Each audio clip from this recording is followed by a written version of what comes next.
Bonjour à tous, on est encore une fois très heureux de vous accueillir pour ce cycle de conférences dans le cadre de notre programmation sur l'après-pétrole. Enfin, vous avez pu voir donc Or Noir, Ruée, Marée, Virage.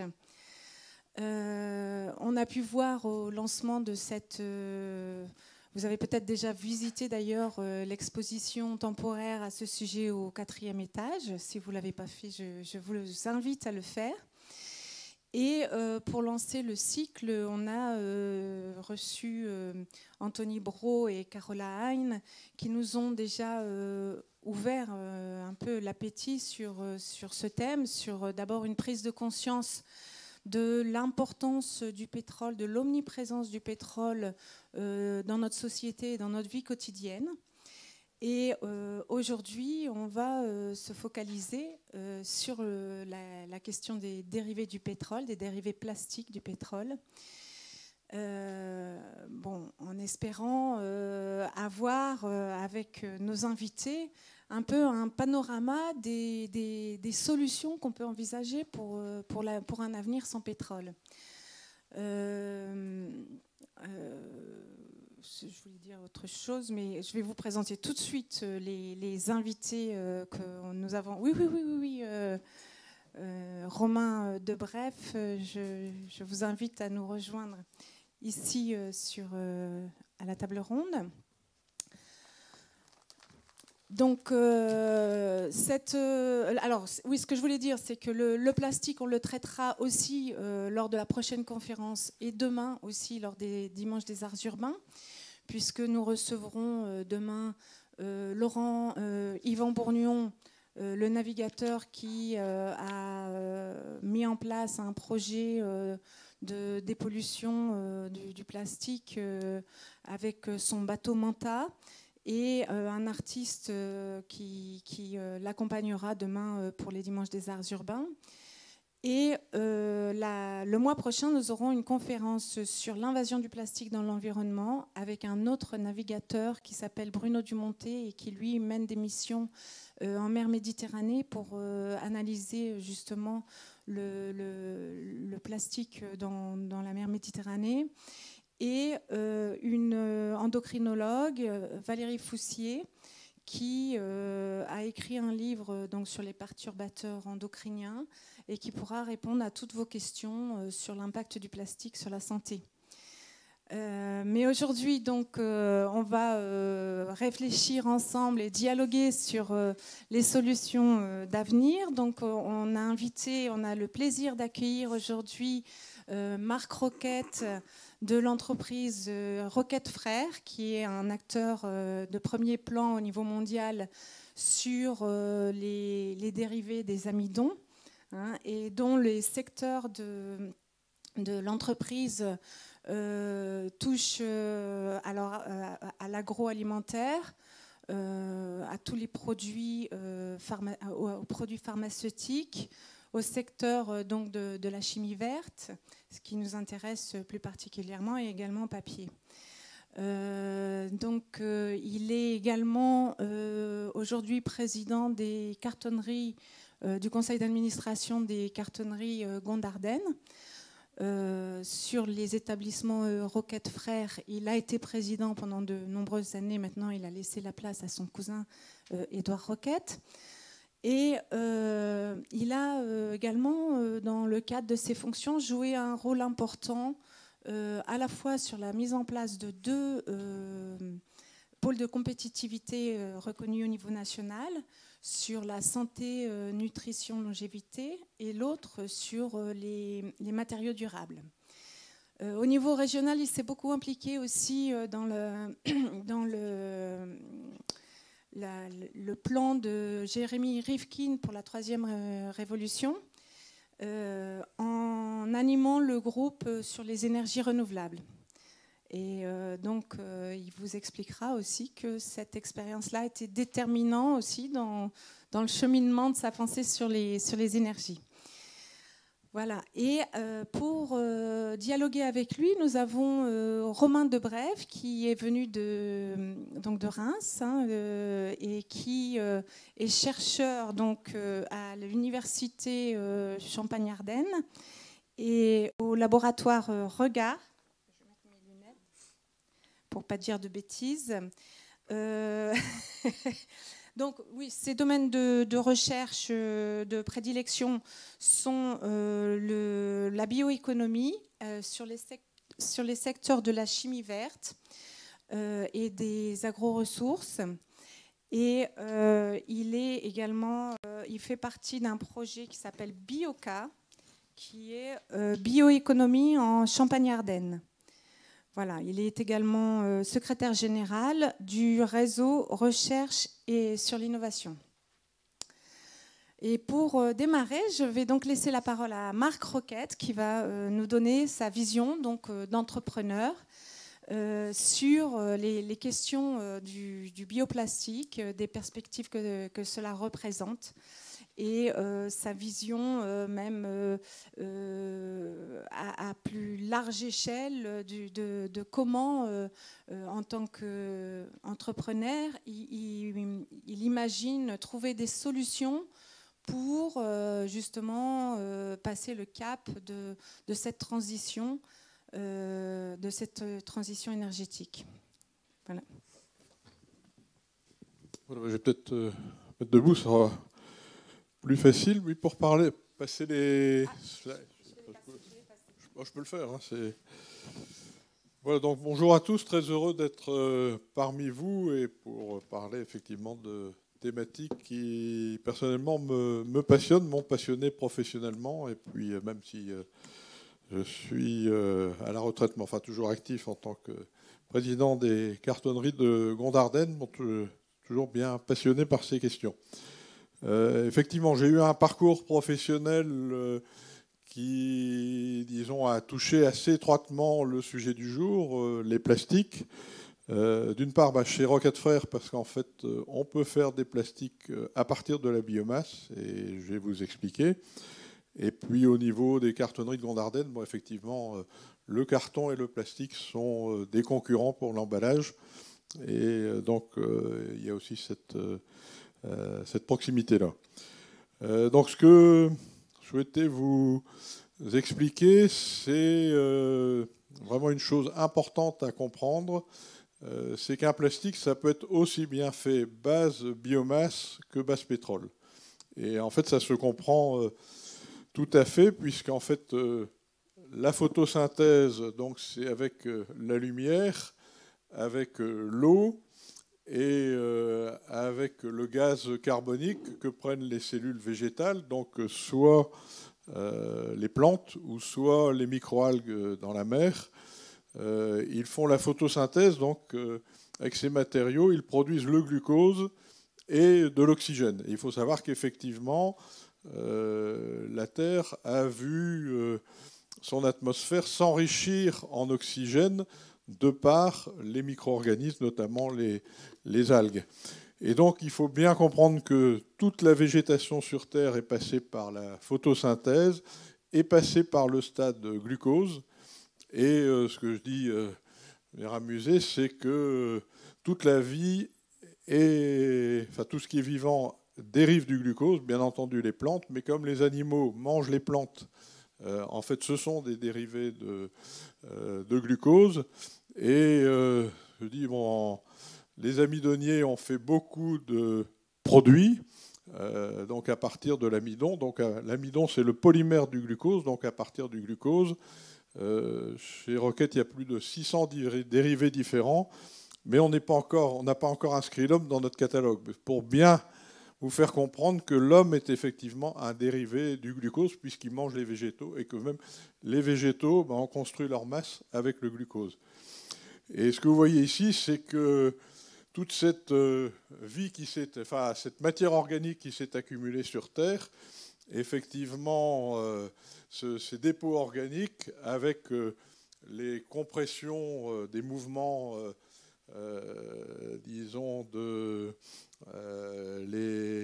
mouvements de croûte terrestre, disons, ça a fait sortir l'oxygène de ces sédiments et on est arrivé aux énergies fossiles qui ont la même composition que le glucose mais sans avoir l'oxygène. Et donc, très clairement, toutes les énergies fossiles sont des dérivés de glucose. Et quand on a compris ça, on comprend bien que pour des chimistes, disons, on peut très bien imaginer beaucoup de chemins pour parvenir aux mêmes molécules que celles qui sont faites base pétrole. Et donc, une fois qu'on a compris ça, il faut bien comprendre aussi que le fait qu'un... Parce que souvent, les gens ont tendance à penser, si c'est biosourcé, c'est biodégradable. Non.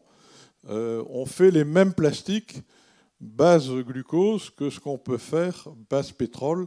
Et donc, base pétrole, on fait d'excellents plastiques biodégradables, qu'on peut faire aussi base glucose.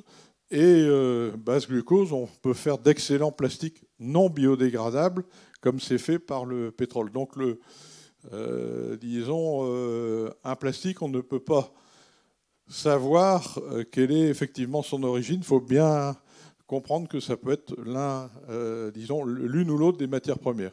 Ah, évidemment, aujourd'hui, les plastiques biosourcés, c'est 0,4%, donc c'est quasiment rien, mais le potentiel est là. Alors on peut passer à la slide suivante. Alors voilà, ici c'est donc l'usine qui a démarré, donc mon grand-père ici et le frère de mon grand-père, donc à l'Étrême, près de Éther-Merville. Et ça, c'était en 1933, donc une féculerie de pommes de terre. Ici, donc on peut passer après à la photo suivante. Donc c'est le même endroit, donc une photo récente. Et vous voyez qu'il y a eu vraiment une explosion d'applications du glucose. Aujourd'hui, ce qu'on vend dans le textile, c'est quasiment rien. On vend pas mal de dérivés pour les chewing-gums sans sucre, mais on fait du caramel colorant, on fait de l'amidon pour la papeterie. Enfin, il y a beaucoup d'usages, soit alimentaires, soit non alimentaires. Et on a commencé à s'intéresser au plastique. Et notamment, on a un produit qui marche bien, c'est l'isosorbide, c'est-à-dire on prend du sorbitol qu'on obtient à partir du glucose par hydrogénation, on retire une molécule d'eau et on a une molécule qui se polymérise très bien et qui fait des plastiques avec d'excellentes propriétés de transparence. Et on s'est intéressé aussi à d'autres gammes de plastiques, mais donc en mélangeant l'amidon avec disons des polyéthylènes ou des polypropylènes. La seule chose, c'est qu'aujourd'hui, comme les externalités négatives du pétrole ne sont pas dans le prix, on a beaucoup de mal à concurrencer effectivement les dérivés qui sont faits base pétrole. Mais techniquement, le potentiel est là. Économiquement, tant que les externalités négatives ne sont pas dans le prix du pétrole, la concurrence est assez difficile. Donc on peut passer à l'image suivante. Oui, alors là, vous pouvez appuyer plusieurs fois. Ah oui, c'est juste, il faut... Voilà. Voilà. Alors, il faut appuyer où? D'accord. Voilà, donc là, je vais... Voilà. Donc ici, c'est pour comprendre la potentialité considérable de la biomasse. Donc notamment partant d'amidon, mais enfin on peut partir aussi du sucre qui est fabriqué par la betterave ou la canne à sucre, sachant que les micro-organismes, enfin, je vais monter ici, peuvent transformer aussi bien le glucose que le saccharose. Mais si on prend la filière amidon, donc l'amidon qu'on extrait du maïs ou du blé, on peut en faire de l'amidon matif, on peut en faire des amidons modifiés qui vont par exemple pas mal en papeterie. On peut hydrolyser cet amidon, donc couper les molécules d'amidon, et on peut soit les couper légèrement, qui fait des sirops de glucose assez visqueux, ou couper complètement pour arriver au glucose pur ou dextrose. Et on peut les hydrogéner. Donc, et je vous parlais de toute cette gamme de polyols qui se vend notamment dans la confiserie sans sucre. Mais voilà, c'est surtout là où je voulais arriver, c'est qu'en fait, ce glucose qu'on produit à partir de l'amidon ou en partant de canne à sucre ou de betterave, donc le saccharose, on peut le mettre dans des cuves de fermentation, comme on fait la bière. Et en fait, on est devant une possibilité quasi infinie de produits. C'est-à-dire que des micro-organismes, alors, je vais reprendre ici, voilà. En fait, dans le monde du vivant, vous avez 4 grandes familles de micro-organismes, les levures, les champignons, les microalgues et les bactéries. Et ces micro-organismes, il y en a probablement plus d'1 million d'espèces différentes dans la nature. Suivant celui que vous sélectionnez, suivant la manière dont vous le cultivez, vous pouvez arriver devant un nombre de molécules quasi infini. Et il faut savoir que dans l'un de ces micro-organismes qu'on ne voit pas, parce que c'est microscopique, en fait c'est beaucoup plus complexe, il y a beaucoup plus d'opérations de transformation que dans l'usine de l'Étrem que je vous ai montré, qui est sur 150 hectares. C'est-à-dire que c'est vraiment des micro-usines extrêmement performantes. Et vous avez compris que dès qu'on choisit le micro-organisme qui convient bien, qu'on le cultive sur glucose, on peut aller vers énormément de possibilités et on peut chercher à faire les mêmes produits que les produits du pétrole avec, à l'aide de ces micro-organismes. Et évidemment, au lieu d'avoir un temps de cycle de plusieurs centaines de millions d'années, entre le vivant qui a existé, qui s'est fossilisé, transformé en énergie fossile, et puis derrière transformé en produit de la pétrochimie, en fait, en un an de temps, on peut faire les mêmes dérivés. Par exemple, on a développé aussi un acide succinique qui est fait base glucose et qui était avant fait base pétrole. Effectivement, le temps de cycle de l'acide succinique, disons, fait par la biomasse, ça peut être fait en moins d'1 année. Alors pour être dans le sujet du jour, donc les plastiques, en fait, voilà, donc vous partez soit du pétrole, vous en faites le cracking, la raffinerie, les procédés chimiques, et vous faites la formulation, donc le produit que vous souhaitez obtenir. Mais vous pouvez avoir un processus qui aboutit au même résultat. Donc vous prenez du maïs, du blé, de la canne à sucre, vous extrayez l'amidon, vous le transformez en glucose, par la fermentation, ou vous pouvez mettre fermentation suivie de chimie, et vous arrivez exactement au même produit ou à un produit similaire qui a des applications identiques. Et pour être encore plus concret, voilà, ici, si on prend des chaussures type des chaussures Nike, qui sont faites effectivement en base pétrochimie aujourd'hui, vous partez du pétrole, vous faites de l'acide adipique, vous faites du polyuréthane, et vous avez vos chaussures de sport.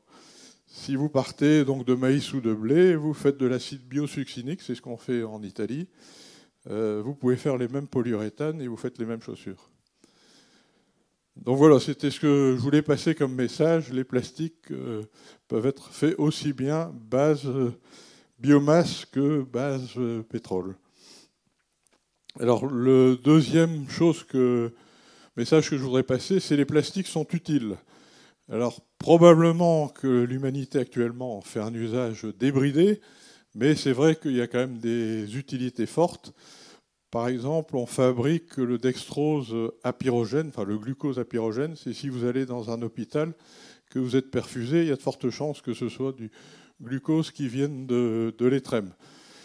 Les laboratoires qui remettent en solution le glucose qu'on a mis sous forme cristallisée pour bien le purifier, en fait, ces laboratoires demandent à avoir des sacs en plastique parce qu'ils rentrent ça dans les salles blanches.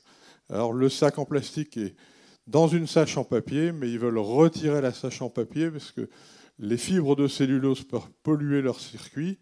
Et donc, il n'y a que le plastique qui, effectivement, leur permet de faire correctement le travail. Mais je pense qu'on peut prendre plein d'exemples où les plastiques sont utiles. Il ne faut pas en faire une surutilisation, mais l'utilité des plastiques, je pense, restera et l'humanité utilisera longtemps les plastiques.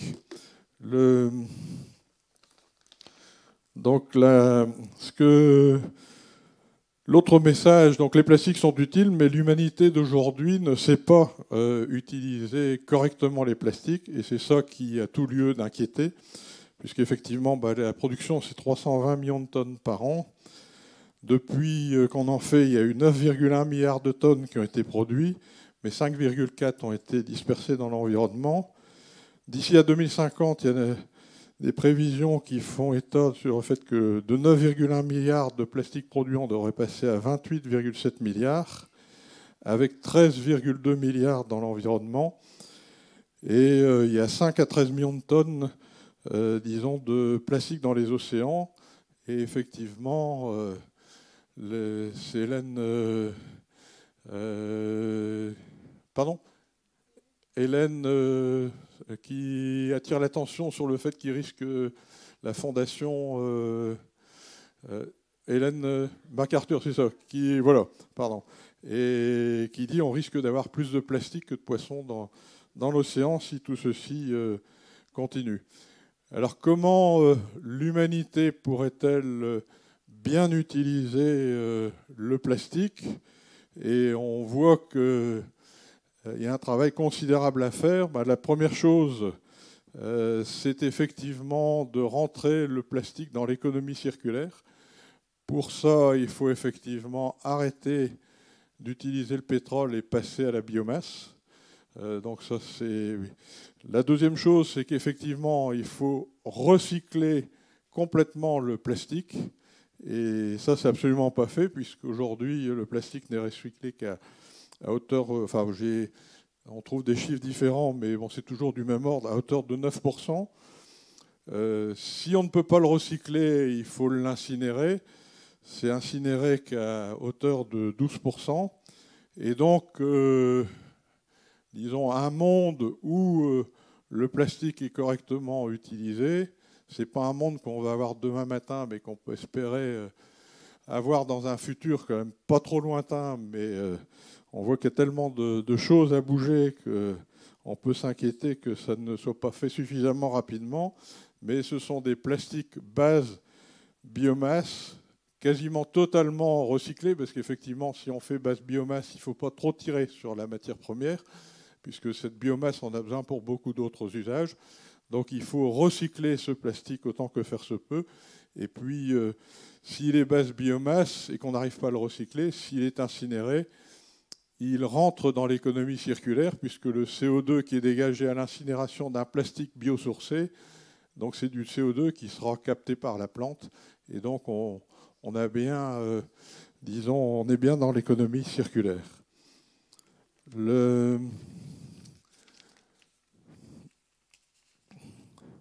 Alors ce qu'on peut dire aussi, c'est que malheureusement, l'humanité ne sait pas utiliser les plastiques, mais l'humanité s'égare sur beaucoup de domaines.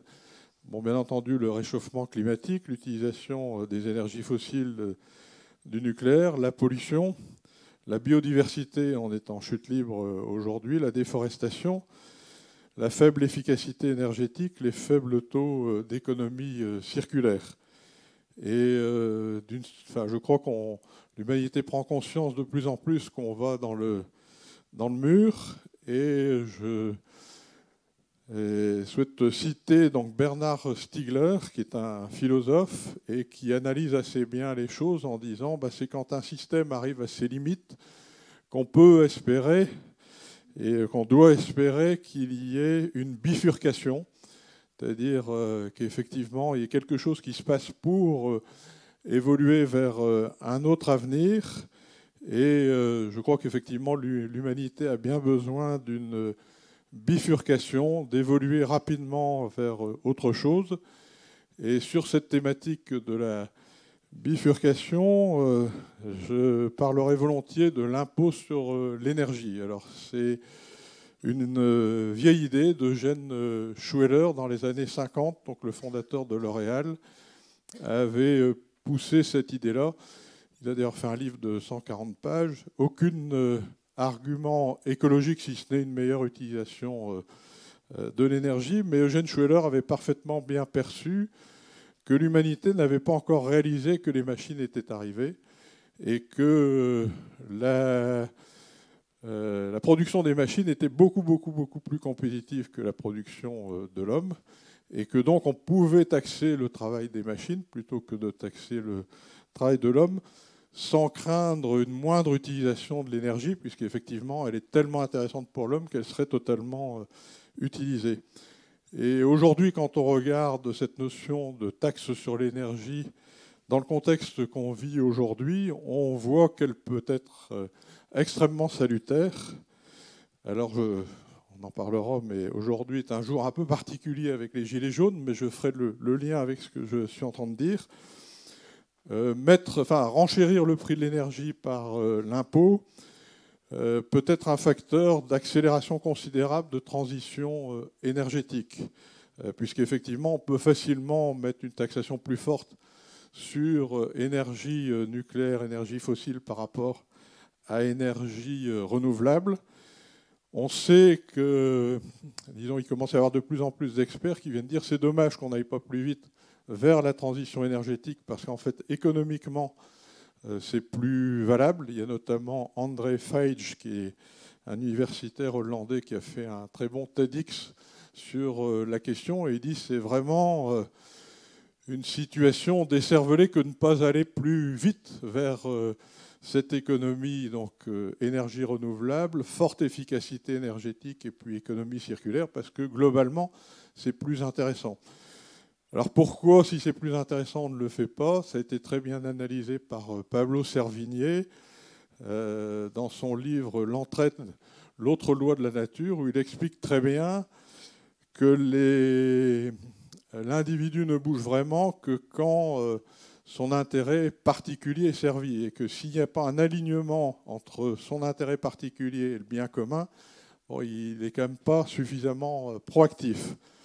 Et on voit que l'impôt sur l'énergie est un moyen d'aligner rapidement, l'intérêt particulier avec le bien commun.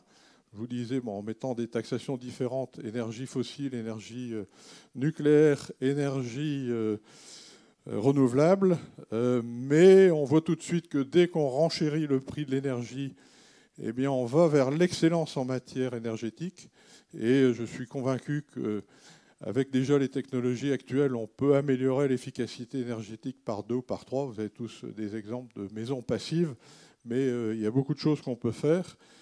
Et l'autre élément extrêmement intéressant, c'est qu'on peut, avec l'impôt sur l'énergie, pousser vers l'économie circulaire. Parce qu'en fait, tous les procédés d'économie circulaire consomment beaucoup moins d'énergie que les procédés linéaires. Donc dès qu'on renchérit l'énergie, tout de suite, ça développe l'économie circulaire.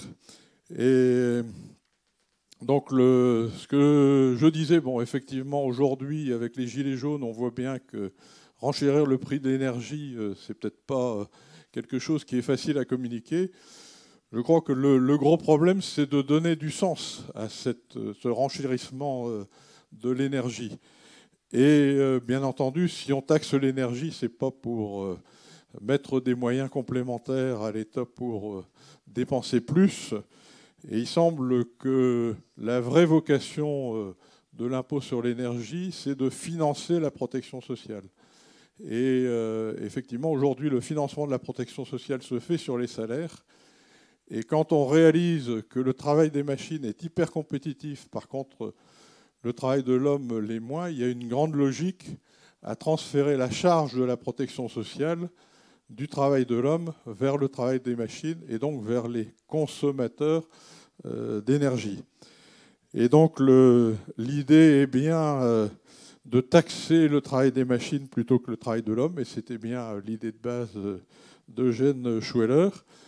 Et ce que je voudrais également laisser comme question ouverte, c'est qu'on peut aller encore plus loin pour libérer le travail de l'homme. Il y a eu un très bon article de Jean-Marc Vittori, le fiscaliste des Échos, qui était intitulé « Quand la France inventait les impôts de la modernité ». Et donc c'était dans les années 50. Et il met en scène 3 personnages. Le premier, donc Maurice Loret, qui a inventé la TVA. Il dit bravo, ça a bien marché, ça a été exporté partout dans le monde, mais il dit dommage qu'on n'ait pas écouté les deux autres.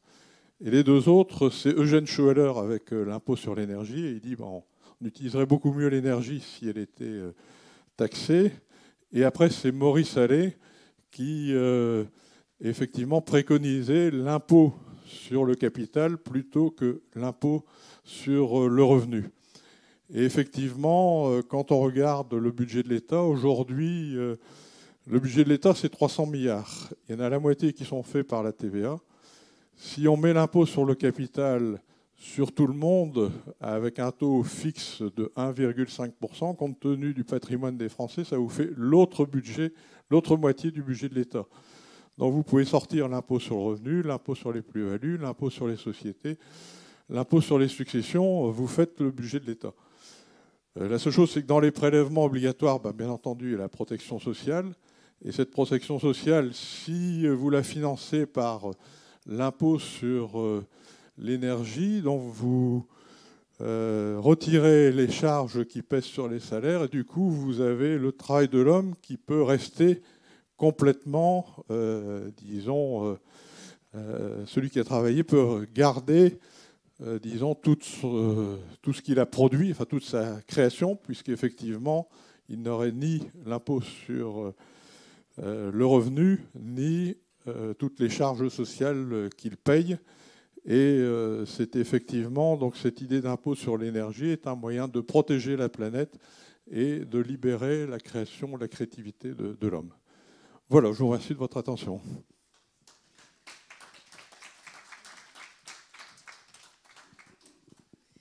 Merci beaucoup pour cette intervention. Je crois qu'elle va susciter des questions, mais je propose qu'on laisse d'abord Romain Debrève peut-être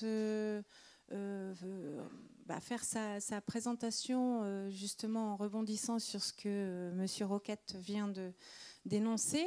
Et ensuite, vous aurez tout le loisir de poser vos questions. Gardez-les jusqu'à ce moment-là. Et le petit pointeur. Ah oui, évidemment, oui.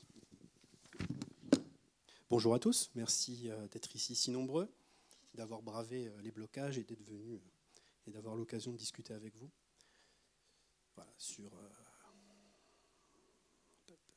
On y est presque, bref.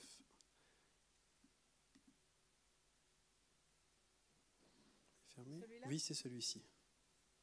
F5.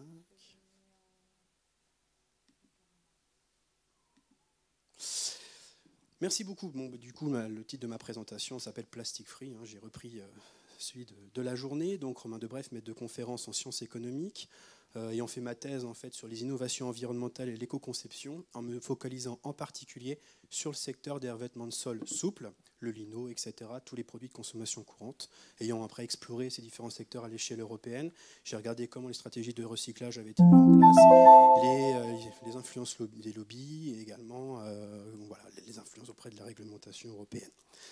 Voilà, donc ce que je vais faire là, c'est pas vous parler du revêtement de sol immédiatement. Ce que je vais faire, c'est revenir dans les années 1970, là où il y a beaucoup de choses qui se sont passées. Et d'ailleurs, aujourd'hui, on parle d'urgence écologique. Il y a un dernier article du Monde disant voilà, il sera bientôt trop tard. Le cri d'alarme des scientifiques, avec 15 000 savants à peu près de tous les pays, tous réunis, qui ont signé, ont plaidé la cause de préservation environnementale. Mais évidemment, ce cri d'alarme n'est absolument pas nouveau. On le retrouvait déjà dans les années 1970, en 1971, lors du message de Menton, où il y a un ensemble de savants, de scientifiques qui sont réunis à la marge du Club de Rome dans les années 70, la conférence de Stockholm également, où on avait des prix Nobel d'économie, des prix Nobel, il n'y a pas d'économie, des prix Nobel en général, et de grands experts comme René Dumont, qui était un agronome. En fait, voilà, donc on avait 2200 savants qui se réunissaient et qui sonnaient aussi, tiraient sur la sonnette d'alarme en disant il faut le faire, attention. Et pour cela, il y avait différentes suggestions. Et celle que j'ai retenue, c'est celle proposée au niveau de l'utilisation du plastique. Ces experts nous proposaient la fabrication de nouvelles matières plastiques, recycler largement certains matériaux pour éviter d'épuiser certaines ressources, mais faire cela avec un maximum de recul, avec un maximum de prudence, En l'occurrence, est-ce qu'on pouvait différer l'application de certaines innovations en cas d'incertitude? C'est-à-dire, même si on pense que techniquement c'est possible, est-ce qu'il n'y aurait pas un risque dans l'avenir? Donc il faut avoir une certaine prudence, faut une certaine prudence quant à l'émergence d'innovations qui viendraient sauver l'humanité, et en l'occurrence en utilisant le plastique. Les économistes, bien évidemment, ces derniers ont pris la question très au sérieux, dans la mesure où on est en train de remettre en cause le capitalisme, la croissance économique, et j'ai identifié 3 grands courants de pensée, 3 grands auteurs, 3 grands ouvrages plutôt, qui ont des conceptions complètement différentes de la manière dont le capitalisme, notre société, viendrait à évoluer. Le premier, le plus connu, c'est le rapport Meadows, Halte à la croissance, 1972, un rapport commandé par le Club de Rome, réalisé par des chercheurs du MIT, Denis Meadows, avec un titre fulgurant qui s'appelle « Halte à la croissance », montrant en fait que si on continuerait comme ça, si on continue comme ça, le système viendra à s'effondrer. En parallèle, et on a Nicolas Georgescu-Roegen, d'ailleurs il y a un ouvrage en son honneur à l'entrée, vous regardez, c'est Antoine Mismer qui l'a fait. Il a fait différents articles, c'est un économiste d'ailleurs très renommé, reconnu par ses pairs, considéré comme l'un des plus grands économistes auprès d'un prix Nobel d'économie, Paul Samuelson. Bon, peu importe. Ici, on a Georgescu-Roegen qui a un ouvrage, il y a un ouvrage qui a repris l'ensemble de ses articles en 1979, et celui-ci prône la décroissance. Mais attention, la décroissance, pour l'instant, on n'est pas dans le côté très partisan, on parle plutôt de l'esprit de l'économie de la prudence. Cet économiste considère que le changement technique viendrait nous donner un coup de main, mais en fait, on devrait se détacher du pétrole. Pourquoi? Il est très marqué par cela, parce que Georgescu-Roegen est un économiste roumain au départ, et en Roumanie, dans les années 1930-1920, c'est là où on produisait du pétrole en Europe. Et toute l'économie roumaine fonctionnait sur l'économie du pétrole.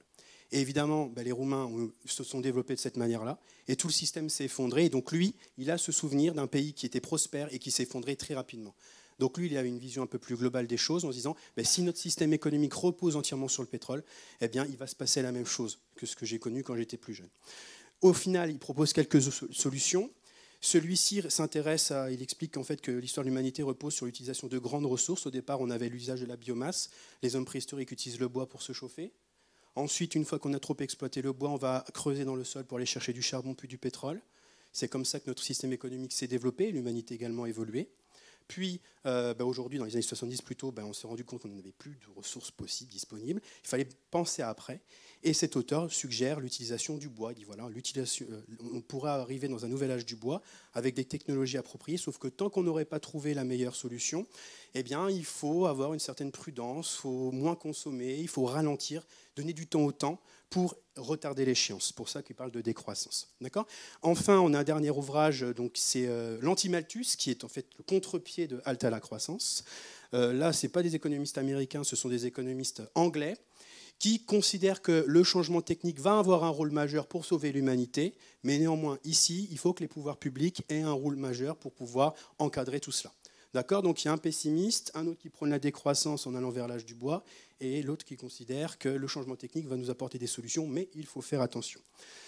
Évidemment, pour reprendre un économiste connu, Karl Marx, dans son livre 3, il parle de l'intérêt et des relations très fortes entre le capitalisme et le secteur de la chimie.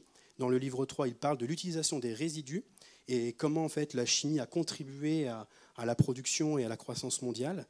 Donc pour ça, je reviens sur le plastique tel que les autres économistes chercheurs suggéraient. Donc en fait, en quelques chiffres, ça c'est Plastique Europe et la Commission européenne. On aurait 245 millions de tonnes à 238 millions de tonnes entre 2007 et 2008. Évidemment, les chiffres, ça peut être un peu approximatif, il faut voir. En tout cas, on a une croissance continue de 4% par an. En Europe, parce que c'est ce qui nous intéresse, puisqu'il y a des feuilles de route d'économie circulaire dans l'Union européenne, donc autant voir ce qui se passe chez nous. 49 millions de tonnes de plastique en 2015 et 26 millions de tonnes sont des déchets, dont seulement 30% sont recyclés. Donc on est encore loin d'avoir les 100%.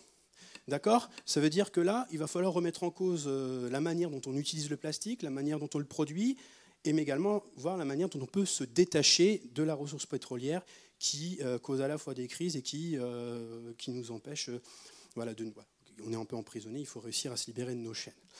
Donc ce que je vous propose là, c'est on a une vision très linéaire du processus, c'est ce que M. Roquette nous disait tout à l'heure, il faut ensuite penser à l'économie circulaire. On utilise du pétrole pour faire des produits plastiques, on a une fin de vie à gérer, si on reste dans cette logique-là, on va vers un épuisement des ressources clair, voilà. On gaspille, on part dans tous les sens. Et il y a une possibilité, c'est d'essayer de boucler certains éléments et se détacher du pétrole. Donc là, j'ai repris exactement le même processus. Plutôt que d'utiliser le pétrole, on peut utiliser les ressources issues de la biomasse, comme disait M. Roquette tout à l'heure, de manière à fabriquer des produits plastiques. Et une fois que ces derniers sont utilisés, arrivent en fin de vie, on les réutilise sous la forme de recyclage, on les réinjecte dans de nouveaux produits plastiques. Ou sinon, on peut les rendre biodégradables. On peut aussi faire des produits biodégradables qui rentrent en fait, qui est réutilisé dans les champs, par exemple. Mais bon, il y a aussi l'incinération que je n'ai pas pris en compte ici. Mais disons, là, ce sont des moyens de se détacher de cet aspect-là, tout en évitant d'épuiser trop les ressources. Voilà. Évidemment, donc ça veut dire que là, les ressources, la biomasse, c'est un élément important à prendre en compte. Et boucler la boucle, c'est également un élément important à prendre en compte pour se détacher de la dépendance au pétrole. Ce que je vous propose là maintenant, c'est de voir dans un premier temps les ressources. Est-ce qu'il y a une alternative au pétrole? Quels sont les enjeux aujourd'hui? Et comment est-ce qu'on peut gérer la fin de vie des produits? De manière à mieux gérer le début et la fin du process. La biomasse au service du plastique. D'abord, il faut savoir qu'on a commencé à développer les premiers plastiques avec le pétrole, mais également grâce à la biomasse, et ce, depuis les années 1930, avec un secteur d'activité particulier qui a émergé aux États-Unis, par exemple, il y avait aussi ça en France, mais surtout aux États-Unis, qu'on appelle la chémurgie, qui repose sur des collaborations entre le secteur agricole et la chimie. En l'occurrence, on avait des agriculteurs qui utilisaient leur maïs et leur blé, les vendaient auprès d'industries de la chimie, et ils faisaient du carburant. Tout simplement, les carburants permettaient aux tracteurs de fonctionner. Et ça, c'était pendant la grande période des années 20-1930. Ça fonctionnait très bien. Même en France, dans les années 30, on pouvait rouler, 20-30, on roulait à hauteur de 20% de biocarburants, produits biosourcés pour faire fonctionner les moteurs. C'est très bien. Voilà, on a un exemple de publicité. Will McNary, Chemurgy, pour vous montrer à quel point on pouvait partir du champ et l'utiliser pour plein de choses dans la vie de tous les jours. Voilà.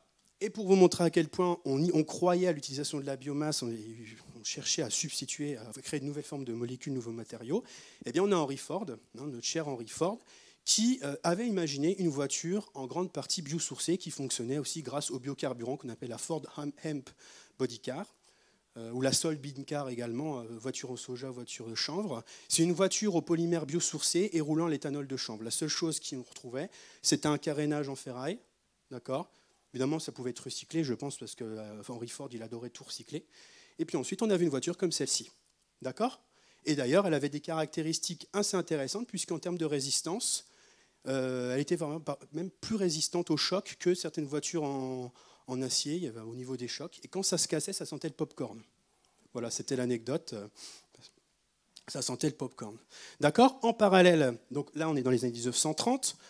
En parallèle, on a le secteur de la chimie qui commence à émerger.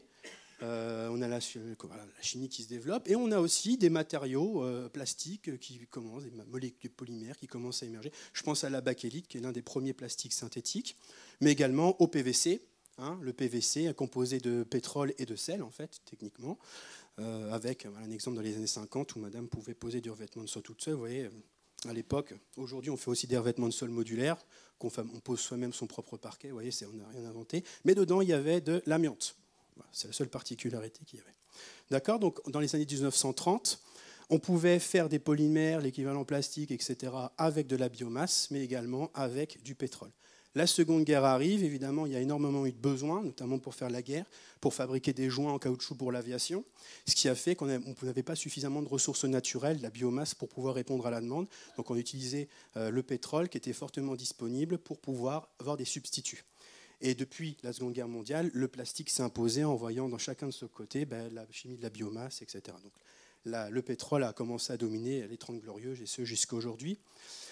Et évidemment, ce qui a fait basculer les choses, d'après ce que nous, on a vu dans nos travaux de recherche, c'est que dans les années 1990, au moment où le rapport, fin des années 80, début des années 90, lors de l'apparition du rapport Brundtland, qui pose les premiers jalons du concept de développement durable, on s'est interrogé sur la manière dont chacun, société civile, les industriels, les pouvoirs publics, pouvaient s'approprier cette question pour respecter les générations futures. Je vous passe la longue définition.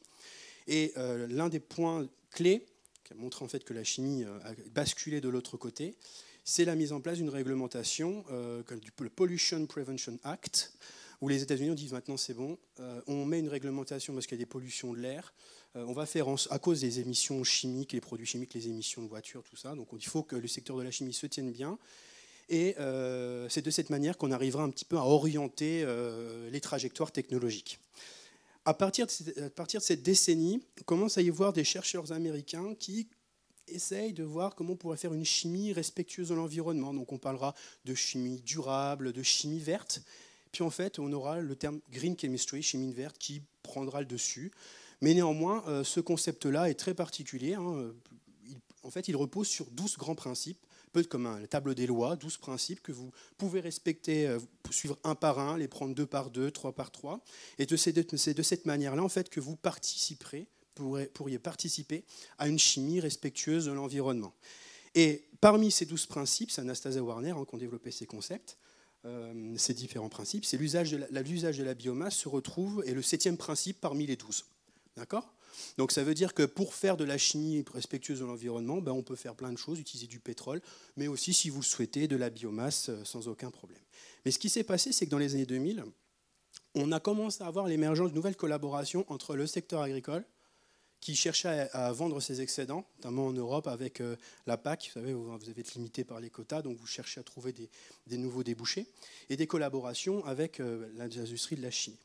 Donc ici, en fait, je vous passe vite fait ce qui s'est passé. C'est que là, vous avez les 12 principes de la chimie verte qui sont en face de vous. Et on a constaté dans nos travaux de recherche qu'une reconfiguration où au centre de toutes les problématiques, c'est la valorisation de la biomasse. Autour, ensuite, on a la minimisation des déchets, limiter les quantités d'énergie nécessaires, réduction des matériaux utilisés, réduction des risques et des dangers. Donc on a des questions de quantité de ressources et de matières à optimiser, et puis les risques sanitaires à gérer. Donc ça veut dire qu'au départ, on avait 12 principes où on pouvait choisir dans tous les sens ce qui nous intéressait. Puis on a commencé à avoir quelque chose se structurer autour de la valorisation du biomasse, et en l'occurrence la chimie des sucres, ce que vous disiez tout à l'heure avec le glucose. Voilà, donc c'est tout à fait correct ce qu'on dit depuis tout à l'heure. On a des industries qui ont commencé à s'orienter là-dessus. Alors il faut savoir que pour pouvoir transformer la biomasse et en faire des plastiques de substitution, que M. Broquet disait qu'on pouvait faire des plastiques à la fois avec le pétrole et la biomasse, il y a différents procédés. Donc là, je vais très vite. Il y a une diversité de trajectoires, c'est-à-dire qu'on peut faire un plastique biosourcé, mais de différentes manières. Évidemment, ça ne renvoie pas au même champ de compétences, au même champ scientifique, au même secteur d'activité, aux mêmes enjeux concurrentiels. Donc on peut utiliser des procédés thermochimiques qui s'appellent aussi procédés Fischer-Tropsch. C'est ce qu'on retrouve dans la thermochimie standard chez les chimistes. Voilà, vous faites chauffer la matière et puis vous récupérez les alcools. Puis après, vous pouvez recomposer tout cela. L'autre, c'est on peut utiliser les biotech via des enzymes, via des bactéries. D'accord ? Ou M. Roquet le disait tout à l'heure, voilà, on va déconstruire la matière pour en faire autre chose. Et enfin, on peut avoir des plantes où en fait, on va les utiliser de manière à utiliser valoriser toute leur complexité. C'est-à-dire qu'on va utiliser à la fois les fibres, on va utiliser les sucres disponibles, et puis on va voir un petit peu ce qui va se passer sous le processus d'extrusion. Bon, je vous passe les détails techniques, mais c'est pour vous montrer que pour faire un produit plastique biosourcé, on a différentes trajectoires, et qui dit différentes trajectoires dit différentes communautés scientifiques, industrielles, qui sont aussi en concurrence entre eux pour évidemment gagner des parts de marché, en plus de savoir que ça représente que 0,4% de la production mondiale. Donc voilà, je suis économiste, ça m'intéresse de voir comment les gens se font des guerres économiques et collaborent. Je vous donne un exemple, l'exemple des revêtements de sol souples, résilients.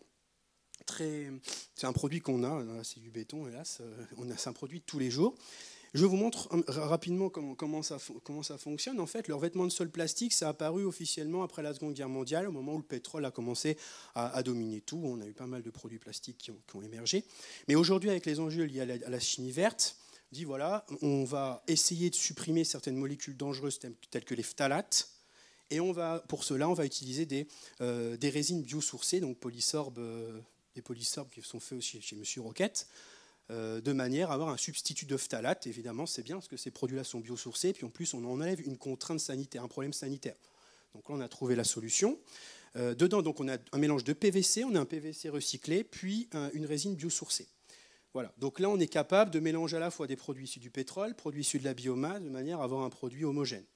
Sur votre droite, là, on a le linoléum. Alors le linoléum, c'est un produit qui est encore plus ancien que le produit issu du PVC, puisque c'est un produit qui a été créé vers la seconde moitié du 19e siècle, le linoléum. Et aujourd'hui, ça revient au goût du jour. Je pense que le linoléum, généralement, vous savez ce que c'est. J'ai pris des exemples, je vais même vous donner des produits pour que vous puissiez bien vous rendre compte. Vous savez, moi, j'aime toujours avec mes petits gris-gris.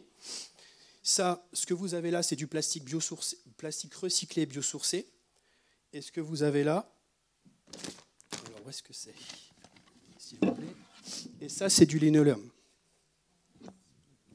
Donc les linoléums, vous pouvez voir que c'est composé de quoi? C'est composé d'huile de lin, de cire de bois, de colophane, c'est de la colle naturelle et de la toile de jute. Okay, donc en fait, ce qui se passait, c'est qu'il y avait avant les années 30, là où il y avait justement la chimie de la biomasse, la chirurgie qui était là, il y avait 40 sites industriels dans le monde, notamment aux États-Unis et en Angleterre et aux Pays-Bas. Aujourd'hui, on n'y a plus que 3. Voilà, il n'y a plus que 3, mais ça revient au goût du jour avec les alternatives au pétrole. Parce qu'on s'est rendu compte qu'il y a certains produits... C'est vrai que j'aurais dû... Oui, je me dépêche. Je suis très bavard. Donc, quelques interrogations. Pouvons-nous proprement faire des produits biosourcés? Première question que je me pose. Pouvons-nous générer suffisamment de produits biosourcés pour répondre à la demande, alors au monde mondial, sachant que ça représente 0,4? Si oui, à quel prix?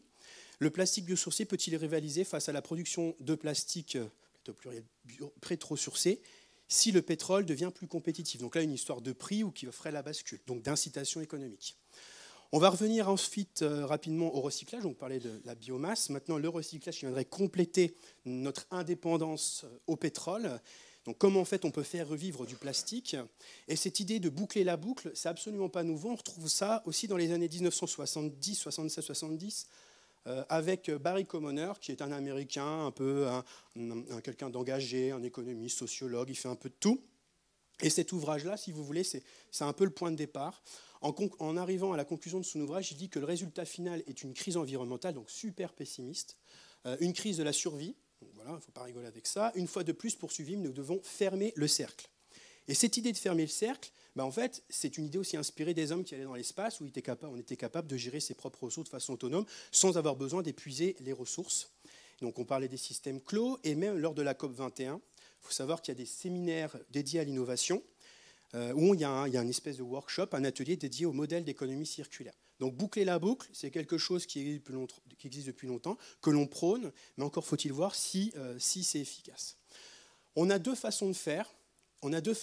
Soit vous avez une approche organisationnelle ancrée, ou sinon ancrée sur un territoire, on appelle l'économie circulaire. Donc ceux qui sont intéressés, vous avez le dernier rapport de 2018 sur la feuille de route, European Strategy for Plastics in a Circular Economy, ou sinon vous pouvez voir ce qui se passe en ce moment en France, le rapport dans lequel j'ai contribué avec France Stratégie sur contribution à la feuille de route en économie circulaire. Donc si vous êtes intéressé là-dessus, vous pouvez regarder, ils sont très facilement disponibles. Donc est-ce que ça fonctionne tout ça? Là vous avez le projet, le système d'économie circulaire de la Fondation Ellen MacArthur, en considérant en fait que d'un côté on a la biosphère, l'environnement, et d'un autre côté vous avez les matériaux techniques. Donc en fait c'est tout ce qui est utilisé, tout ce qui n'est pas, on va dire, naturel, ou c'est des produits de l'acier, etc. Donc on va avoir des espèces de bouclage de flux. D'un côté vous êtes consommateur, donc vous allez manger quelque chose par exemple, ou sinon vous êtes utilisateur. Et l'objectif c'est qu'à chaque étape du processus de production, matières premières, la production, les produits manufacturés, produits vendus au détail, à chaque étape, vous ayez une prise en compte des choses. Donc vous recyclez, vous réutilisez, vous maintenez le produit que vous avez en le réparant. Sinon, d'un autre côté, vous avez le champ, l'utilisation du champ, donc farming, les restaurations des sols, les biogaz. Donc en fait, l'idée, c'est d'avoir un schéma, un système qui permettrait d'avoir une espèce de cohérence dans le système économique. Alors, un petit exemple de Danone. Là, un collègue responsable de l'économie circulaire du projet Danone, d'ici 2025, qu'est-ce qu'ils veulent faire? Ils proposent d'avoir 100% des emballages, plutôt pluriel, réutilisables, recyclables et compostables, avoir 25% de matériaux recyclés, j'ai oublié les pluriels, c'est pas possible, je ne vais pas les yeux en face des trous, dans les futurs emballages, 100% de produits, 100% pour les bouteilles Evian. Alors là, par contre, vous allez avoir des produits biosourcés, des emballages biosourcés, mais pour des produits qui renvoient à des besoins très spécifiques ou qui renvoient un message dédié à une communauté, notamment la marque So Delicious qui contient, les bouteilles contiennent 80% de matière biosourcée, mais en fait, c'est issu du sucre de canne et ça coûte relativement cher. Donc ça veut dire que qui peut se payer ça? C'est une petite partie de la population pour pouvoir répondre à leurs demandes. Donc les résultats sont illimités. Donc moi, par rapport à ce que disait M. Roquette, quelle forme d'incitation devons-nous mettre en place en termes de pouvoir public? Est-ce qu'il faut réglementer? Est-ce qu'il faut laisser faire les entreprises? Est-ce qu'il faut laisser faire les consommateurs? Ou est-ce qu'il faut mettre une TVA adaptée? Comment est-ce qu'on peut gérer la collaboration au sein des organisations des filières et des secteurs d'activité, sachant que là, on va demander à des concurrents de différents secteurs de collaborer ensemble pour la même cause? Les frontières spatio-temporelles, en gros, si on essaye de boucler la boucle, quand est-ce qu'on s'arrête? Où on s'arrête, où on commence, et quand est-ce qu'on commence, quand est-ce qu'on termine? Et comment évaluer les impacts de ce système à l'échelle globale? J'ai presque terminé. Vous avez une autre approche, pour le coup, qui n'est plus ancrée sur l'organisation, mais qui repose sur la création de produits. C'est-à-dire on va créer des produits qui s'intègrent directement dans un écosystème. Et cela repose sur la logique qu'on appelle cradle to cradle. Donc c'est McDonald's et Brandgard, qui sont des Américains, et voilà, ils ont travaillé là-dessus, ils sont très actifs, et en fait ils ont fait une certification où les entreprises qui souhaiteraient avoir un produit ayant le label cradle to cradle viendraient, en fait, voilà, ce serait un label montrant que les entreprises ont des bons comportements, ils font de l'éco-conception, et parfois ils ont fait une alternative, ils passent plus du plastique, ils utilisent un emballage en papier. Mais j'ai presque fini. Il faut juste expliquer peut-être pour ceux qui ne parlent pas l'anglais, cradle to cradle. C'est du berceau au berceau. Ça veut dire qu'on va penser dès le début comment on va réutiliser le produit en fin de vie. Dès le départ, vous imaginez sa naissance et sa fin de vie et vous le réinjectez. Alors ça, c'est sympa, sauf qu'il y a quelque chose qu'on ne retrouve pas dans le rapport, ni même dans la labellisation, c'est qu'on ne parle pas de réduire, là, on va produire moins. C'est-à-dire que plus vous allez produire, c'est très bien, tant que vous respectez cette règle. Donc vous voyez, pour les débats un peu partisans, c'est un peu écolo, etc., si vous considérez qu'il faut aller vers la décroissance, ce genre de modèle ne pourra pas s'adapter. Il faut consommer moins. Ouais, mais ce modèle-là ne parle pas de réduction de la consommation. Donc plus vous consommez, plus c'est bien. Voilà, les résultats sont limités parce que là, d'après les derniers travaux, j'ai repris l'ensemble des annuaires des produits qui avaient été référencés depuis 2017. Vous savez, ces mises à jour qui sont tous les ans. Donc ça a commencé vers 2010, quelque chose comme ça. On se rend compte qu'il y a une explosion des certifications avec différents niveaux. Alors vous avez basique, bronze, argent, or, platine. Mais en fait, plus vous êtes platine, ça veut dire que vous avez tout gagné, parce qu'il y a différentes étapes d'évaluation, c'est-à-dire que vous êtes le meilleur. Et basique, c'est vraiment la base. Et on constate en fait qu'il y a très peu de produits platine donc, qui ont les meilleures notes. Et généralement, c'est des produits de base, pas très complexes, qui obtiennent ce type de certification. Autrement dit, ce qui se passe, c'est que plus votre produit devient complexe, moins vous avez de chances d'avoir une certification comme celle-ci. D'accord ? Donc au final, ce qui se passe, c'est qu'on commence à avoir une baisse de cette certification, parce qu'au final, on se rend compte que c'est pas si... c'est bien, mais au final, la portée n'est pas si importante. Et je termine, j'en profite un peu de temps. La question, c'est produire plus avec moins. Produire plus avec moins, est-ce que c'est une solution risquée? Parce que cette idée-là a été défendue dans le rapport Brundtland de 1987, et on retrouve également cela dans un rapport qu'on appelle le facteur 4, où on va nous inciter à consommer 4 fois moins de ressources pour créer de la croissance, etc. Mais en fait, la question qu'on se pose, nous, en tant qu'économistes, c'est finalement, est-ce que ça a des impacts positifs sur l'environnement? Et en fait, on va se confronter à un paradoxe qui est identifié dès le 19e siècle par un économiste néoclassique, libéral, Stanley Jevons, qui était commissionné par le Royaume d'Angleterre devait analyser l'avenir de l'économie britannique qui reposait sur du pétrole. Et celui-ci se rend compte qu'il y a des effets rebonds. Ça veut dire que si à notre niveau, on considère qu'on économise de l'énergie, à un niveau global, on va accélérer la consommation des ressources. J'ai repris un exemple de notre feuille de route sur l'économie circulaire à l'échelle européenne. On dit, voilà, on va mieux concevoir en faisant des plastiques plus facilement recyclables. Et puis, en fait, ils vont travailler sur le poids des produits avec des nouveaux matériaux. On va faire une économie d'argent. Et ça, ce n'est pas tombé dans l'oreille d'un sourd pour un économiste, puisque, en reprenant le raisonnement de Stanley Jevons, on se dit, voilà, la bouteille coûte moins cher. Très bien. On peut donc en acheter plus au même prix. C'est-à-dire, pour 10 €, vous pouvez acheter 2 fois plus de bouteilles si vous mettez du coca à l'intérieur. Voilà, ça vous coûte 2 fois moins cher, par exemple. Ces bouteilles sont plus compétitives que la concurrence. Donc, ça va plus s'acheter. Très bien. Et comme vos produits sont moins chers, mais qu'est-ce qui va se passer? C'est que vous allez créer de nouveaux débouchés. Et vous allez pouvoir les vendre plus facilement à l'étranger, dans des pays qui n'avaient pas accès aux bouteilles en plastique jusqu'alors. Bon, j'ai pris la bouteille en plastique, ça peut être aussi l'essence, etc. En Chine et en Inde. Sauf que quand vous envoyez ces produits-là dans ces pays-là en voie de développement qui sont en train de se structurer, ben vous avez une augmentation du nombre d'acheteurs, une augmentation du nombre de consommateurs. Autrement dit, d'un point de vue global, on va avoir une multiplication des risques de déchets à un niveau global, hein, surtout si vous n'avez pas la logistique derrière pour faciliter le recyclage. Donc au final, ce que vous pensez, vous, à votre niveau, faire le mieux possible, peut avoir des conséquences paradoxales à un niveau global. Donc la question, c'est de savoir si on essaye de gérer notre problème, est-ce qu'on le fait à notre échelle, ou est-ce qu'on le fait à une échelle internationale, ou est-ce qu'on le fait mieux comme on peut. Voilà, je ne veux pas être pessimiste. Là, vous avez un exemple au niveau énergétique. Aux États-Unis, là, c'est la consommation énergétique. On constate que depuis les années 60 jusqu'en 2004, là, c'est les derniers chiffres que j'ai eus, vous avez une augmentation des consommations d'énergie. Mais paradoxalement, entre 60 et 2004, on a optimisé de plus en plus l'utilisation des ressources. Ça veut dire que statistiquement, ce n'est pas parce qu'on baisse les quantités d'énergie, ce n'est pas parce qu'on baisse notre consommation d'énergie que ça va forcément baisser notre consommation au final. Donc on baisse, mais au final, on a une augmentation de la consommation énergétique. Donc en fait, on n'arrive pas trop à gérer cette chose-là. Donc on est quand même assez optimiste parce que maintenant, les pouvoirs publics au niveau de la Commission européenne se saisissent de ça. Ils ont fait un rapport là-dessus il y a peut-être 2-3 ans. Ils prennent ça au sérieux, même si ça fait 150 ans que ça a été identifié. Donc là, on a différentes maintenant solutions au niveau des pouvoirs publics. Il y a un article de 2016 qui nous explique, voilà, si on essaye de ralentir ou d'éviter ce paradoxe, est-ce qu'on pourrait pas consommer plus efficacement? Donc en gros, on continue à avoir la bouteille en plastique, mais on a un système de recyclage qui permet d'éviter les déchets, par exemple. Sinon, on peut décider de consommer différemment. Donc plutôt d'avoir une bouteille plastique, vous allez vers une bouteille en verre.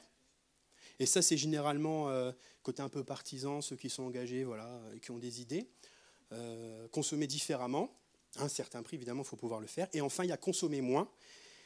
Donc ça veut dire que plutôt que d'acheter des bouteilles en plastique avec du coca dedans, vous dites, tant pis, puisqu'il y a du coca dans une bouteille en plastique et que je suis contre le plastique, je ne boirai plus de coca, et puis c'est terminé.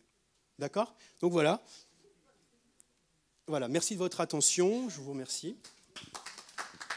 En espérant ne avoir pas été trop long. Merci beaucoup, Romain Debref. Je crois que on a eu une densité très importante d'informations là dans ces deux échanges et aussi beaucoup de questions qui ont déjà été posées. Donc rien qu'avec les questions qui étaient posées, il y a de quoi déjà débattre. Mais ce qui nous intéresse aussi, c'est d'avoir vos propres questions. Donc qui dans la salle souhaiterait poser des questions?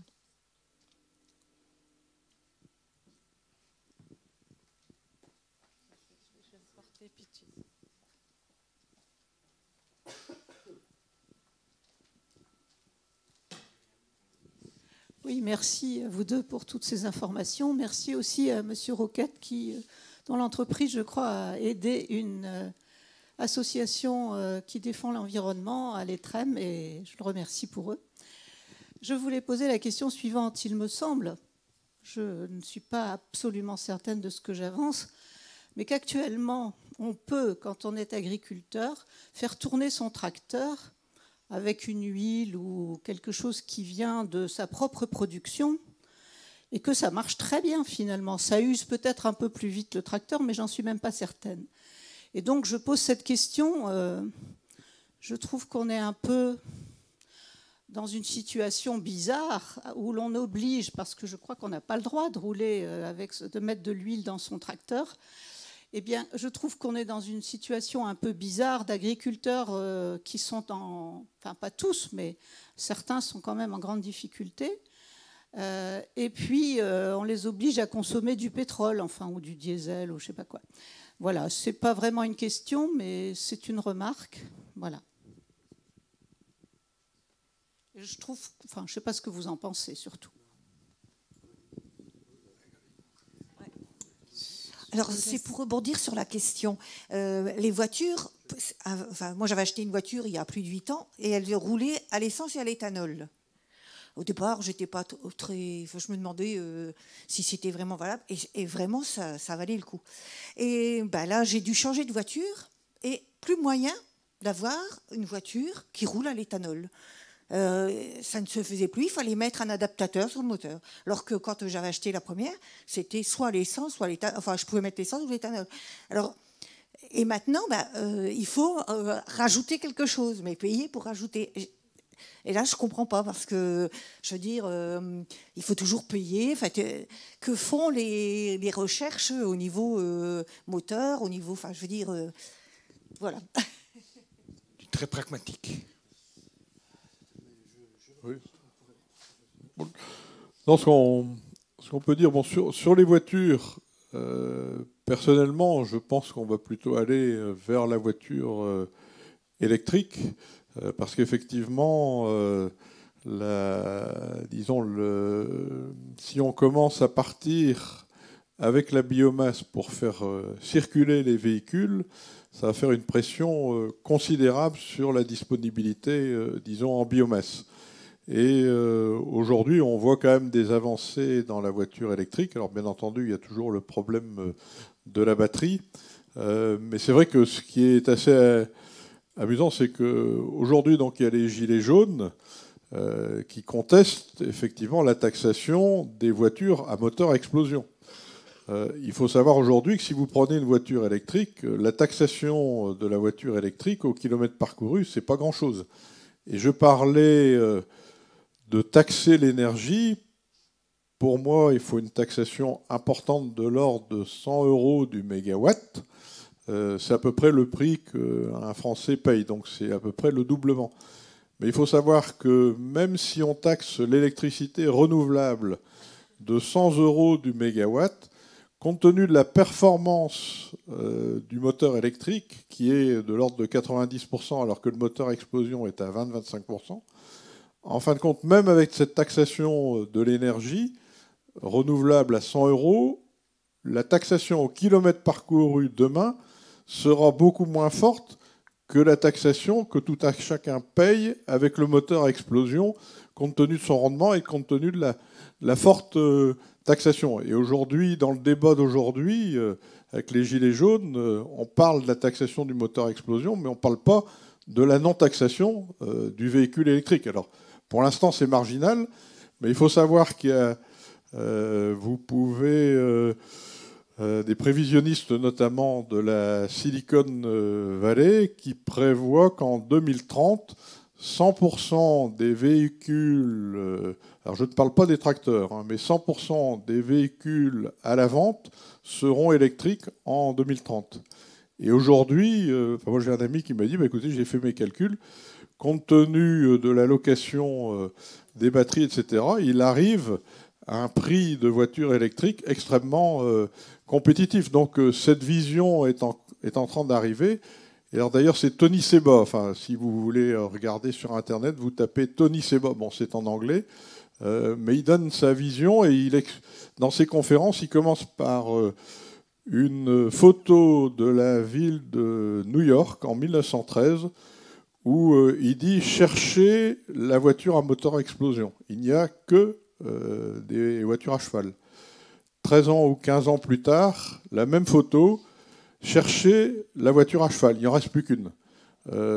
Et ça a été vraiment une explosion extrêmement rapide. Et sa vision est de dire on va très rapidement vers la voiture électrique. Et lui, il pense qu'en 2030, ce sera fait.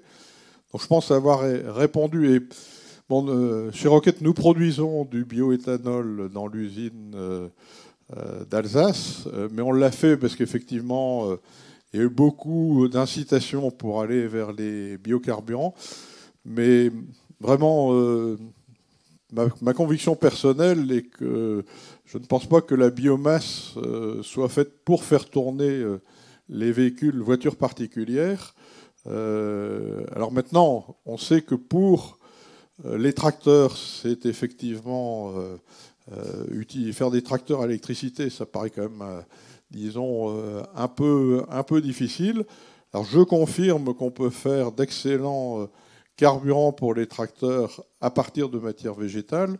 Bon, c'est vrai que c'est mieux de prendre du diester, c'est-à-dire de faire une transformation de l'huile, parce qu'on aura un meilleur carburant pour le tracteur, mais on peut très bien alimenter un tracteur avec 100% de diester. Mais je pense qu'effectivement, il y aura toujours ce problème de ne pas trop tirer sur la biomasse. Et j'imagine qu'on trouvera des solutions pour faire tourner les tracteurs. C'est vrai qu'il faut aller vers le 100% renouvelable. Et dans le potentiel d'énergie du renouvelable, il y a une très forte potentialité en quantité par les panneaux photovoltaïques. Et bon, pour l'instant, c'est quelque chose qui se développe, alors qui part de pas grand-chose, mais qui a des taux de croissance relativement significatifs. Mais c'est vrai que, disons, les quantités qu'il faut de surface pour produire des quantités d'énergie importantes ne sont pas énormes, disons. Je sais que j'avais fait un calcul. Si la France augmentait son efficacité énergétique, garder ses barrages hydroélectriques et mettait des éoliennes de façon raisonnable. Alors j'aime bien frapper les esprits, hein, mais il suffisait de couvrir les cimetières français pour produire l'énergie qu'on consomme aujourd'hui, quoi. Donc il faut vraiment avoir l'idée que le potentiel d'énergie qu'on peut produire avec les panneaux photovoltaïques est effectivement très important.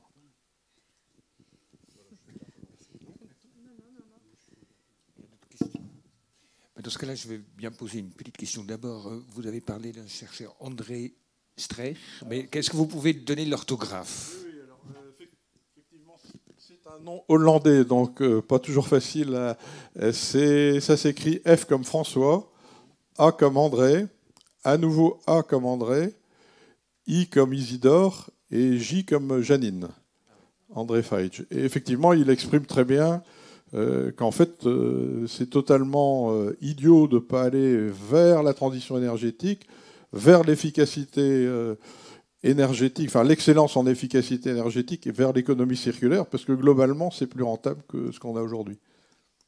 Ma deuxième question, j'ai bien écouté la conférence du mois d'octobre où Anthony Braud nous a dit qu'on produisait aujourd'hui pour 12 milliards de personnes dans le monde des aliments, qu'on fait nourrir quand même la différence plutôt par des animaux qu'on va manger par la suite. La grande question, c'est est-ce qu'on peut continuer à utiliser des produits de biomasse, mais aussi agricoles, parce que, après tout, vous travaillez avec des patates, vous. Est-ce qu'on peut continuer à penser qu'on déplace nos besoins en produits jetables, parce que le plastique restera quand même toujours d'une durée assez courte, en épuisant finalement des ressources alimentaires qui risquent de se révéler nécessaires, parce que, je sais pas, vous montrez une diapo où on voit en 1951, on est 3 milliards... 61, on est 3 milliards. Ouais. 3 milliards et demi. Ouais, donc on est 7 milliards aujourd'hui, hein, c'est ça? Bientôt, voilà. Donc on va avoir un petit problème à l'avenir, en tout cas c'est certains qui disent que ça serait la faute à la démographie qui nous mettrait en difficulté. Non, c'est notre façon parfois d'appréhender des ressources pour d'autres raisons. Alors je voudrais vous entendre là-dessus tous deux en fait.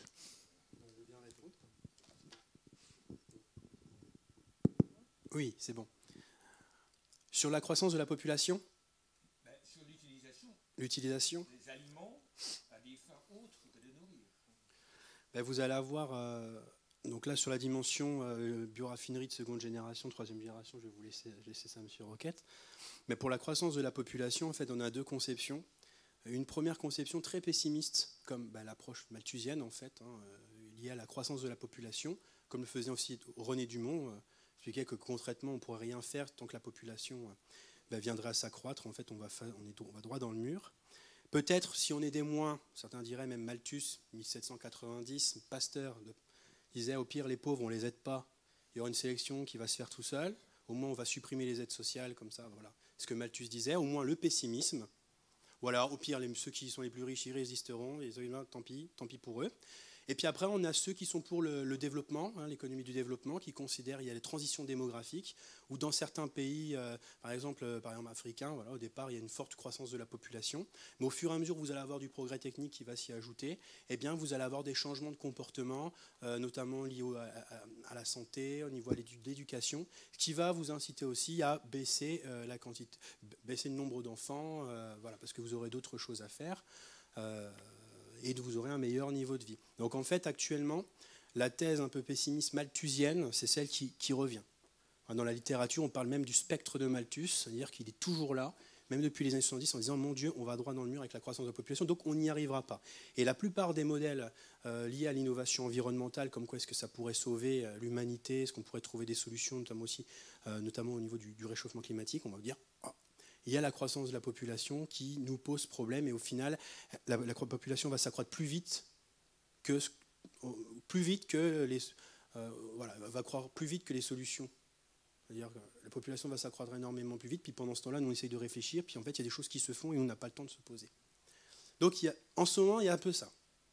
Voilà, en ce moment, il y a un peu ça. Donc, en termes de consommation, vous allez avoir des pays comme au Brésil qui vont dire nous, on veut avoir notre indépendance énergétique, on utilise du biocarburant à partir du sucre de canne, on se développe comme ça. Vous allez avoir en Malaisie, ou que sais-je encore, avec l'huile de palme, on va transformer cela. Et puis nous, pendant ce temps-là, en Europe, on met en place des politiques publiques pour restreindre nos modes de comportement, pour nous inciter à mieux consommer. Mais au final, tout est lié par les marchés mondiaux. Donc, on est un peu coincé.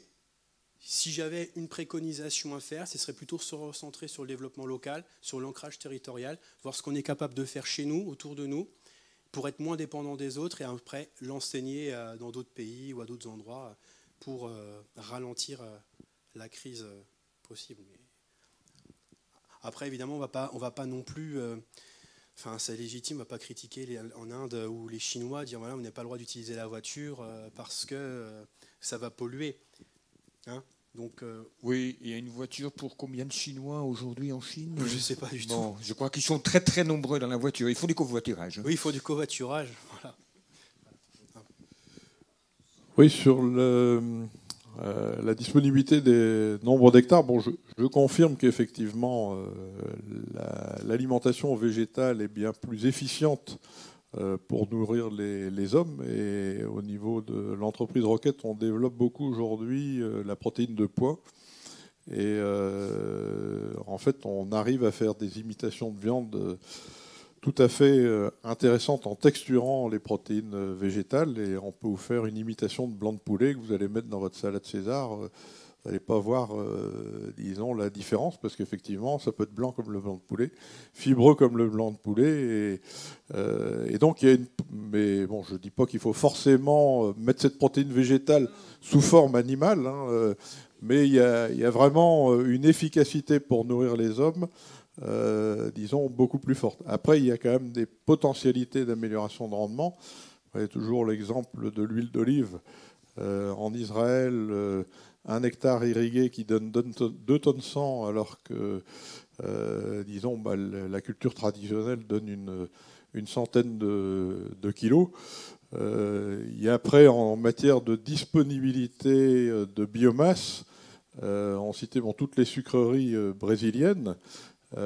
Effectivement, elles brûlent la canne à sucre, disons, pour l'énergie. Si vous supposez une alimentation par les énergies renouvelable, vous pouvez garder la canne à sucre qui est constituée de beaucoup de cellulose. La cellulose, c'est du glucose que vous pouvez fermenter et transformer en biomatériaux. Donc, et après, vous disiez, le plastique, on l'utilise très peu de temps, mais par contre, ce qui est essentiel, c'est le recyclage. C'est-à-dire que, c'est ce que je disais, pour moi, l'humanité utilise mal le plastique. Et le plastique est utile, mais bien entendu, il faut le concevoir, l'utiliser, le récupérer, le recycler. Et plus vous le recyclez, moins vous avez besoin de matières premières. Effectivement, c'est ce que j'ai dit tout à l'heure, l'idéal est du plastique 100% biosourcé, 80-90% recyclé, et le solde incinéré pour tirer parti, disons, de l'énergie, puisqu'en fait... une tonne de plastique, c'est aussi énergétique qu'une tonne de pétrole.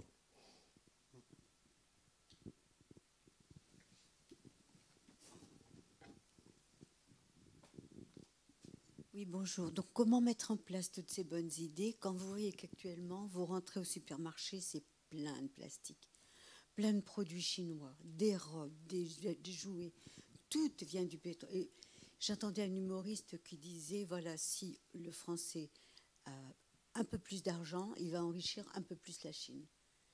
La plupart des gens achètent n'importe quoi pourvu que ce soit pas cher. Regarde pas d'où ça vient, comment c'est fait. Et c'est énorme.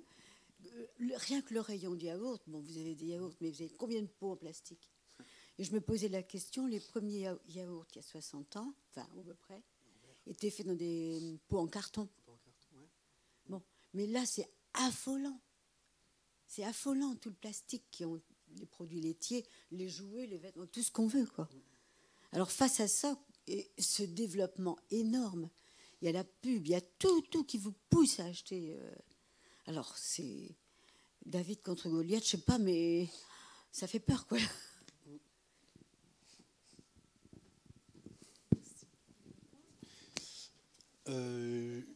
Oui, ça fait très peur. La question, c'est de savoir comment on peut passer d'un emballage en plastique à un emballage, un packaging en carton. À partir du moment où vous avez un système de recyclage qui fonctionne bien, qui est bien maîtrisé par le secteur d'activité ou bien maîtrisé par l'entreprise, il n'y aura aucun intérêt à passer à d'autres formes si on maîtrise tout de A à Z.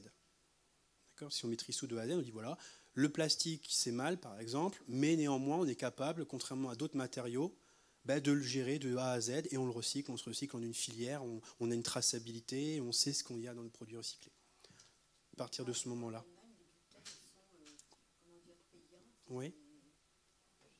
Et effectivement, vous avez raison. Là, on arrive au principe de l'incitation. Monsieur Roquette en parlait tout à l'heure au niveau de la taxation sur l'énergie. Vous pouvez avoir le principe de consigne. Vous allez dans les pays scandinaves, vous achetez une bouteille de Sprite. Les bouteilles de Sprite grandes bouteilles sont beaucoup plus épaisses parce qu'elles sont consignées à peu près 10 centimes, 20 centimes la bouteille. Vous allez dans les distributeurs, vous récupérez de la monnaie, ça vous permet de boire quelque chose. Je me pose d'ailleurs cette question, c'est tellement évident. C'est peut-être intéressant d'avoir... Je ne sais pas si vous avez un avis là-dessus. C'est tellement évident d'aller au supermarché, gagner du pouvoir d'achat en rendant les bouteilles en plastique.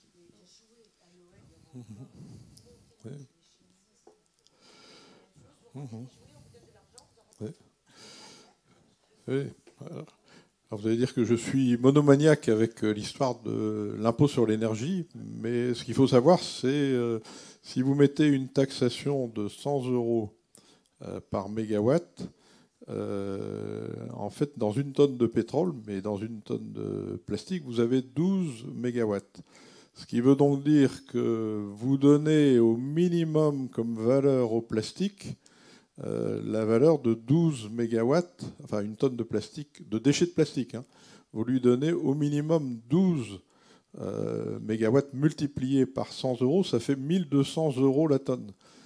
Autant dire que là, vous créez une rupture, c'est-à-dire qu'il n'y a plus personne qui a intérêt à jeter son plastique puisque vous lui donnez une valeur, puisque bien entendu, on ne va pas taxer les déchets qui sont soit recyclés, puisqu'effectivement, avec la taxation de l'énergie, vous incitez à faire un recyclage maximum, mais on sait que le recyclage à 100% n'est jamais possible, et les plastiques qui restent comme déchets ont encore une valeur énergétique, disons, très importante, et là, vous la faites ressortir avec cette taxation. Donc, pour moi, le message, c'est que certainement qu'il y a un usage débridé du plastique, et il faut revenir à un usage plus raisonné, qui va certainement un peu limiter les quantités.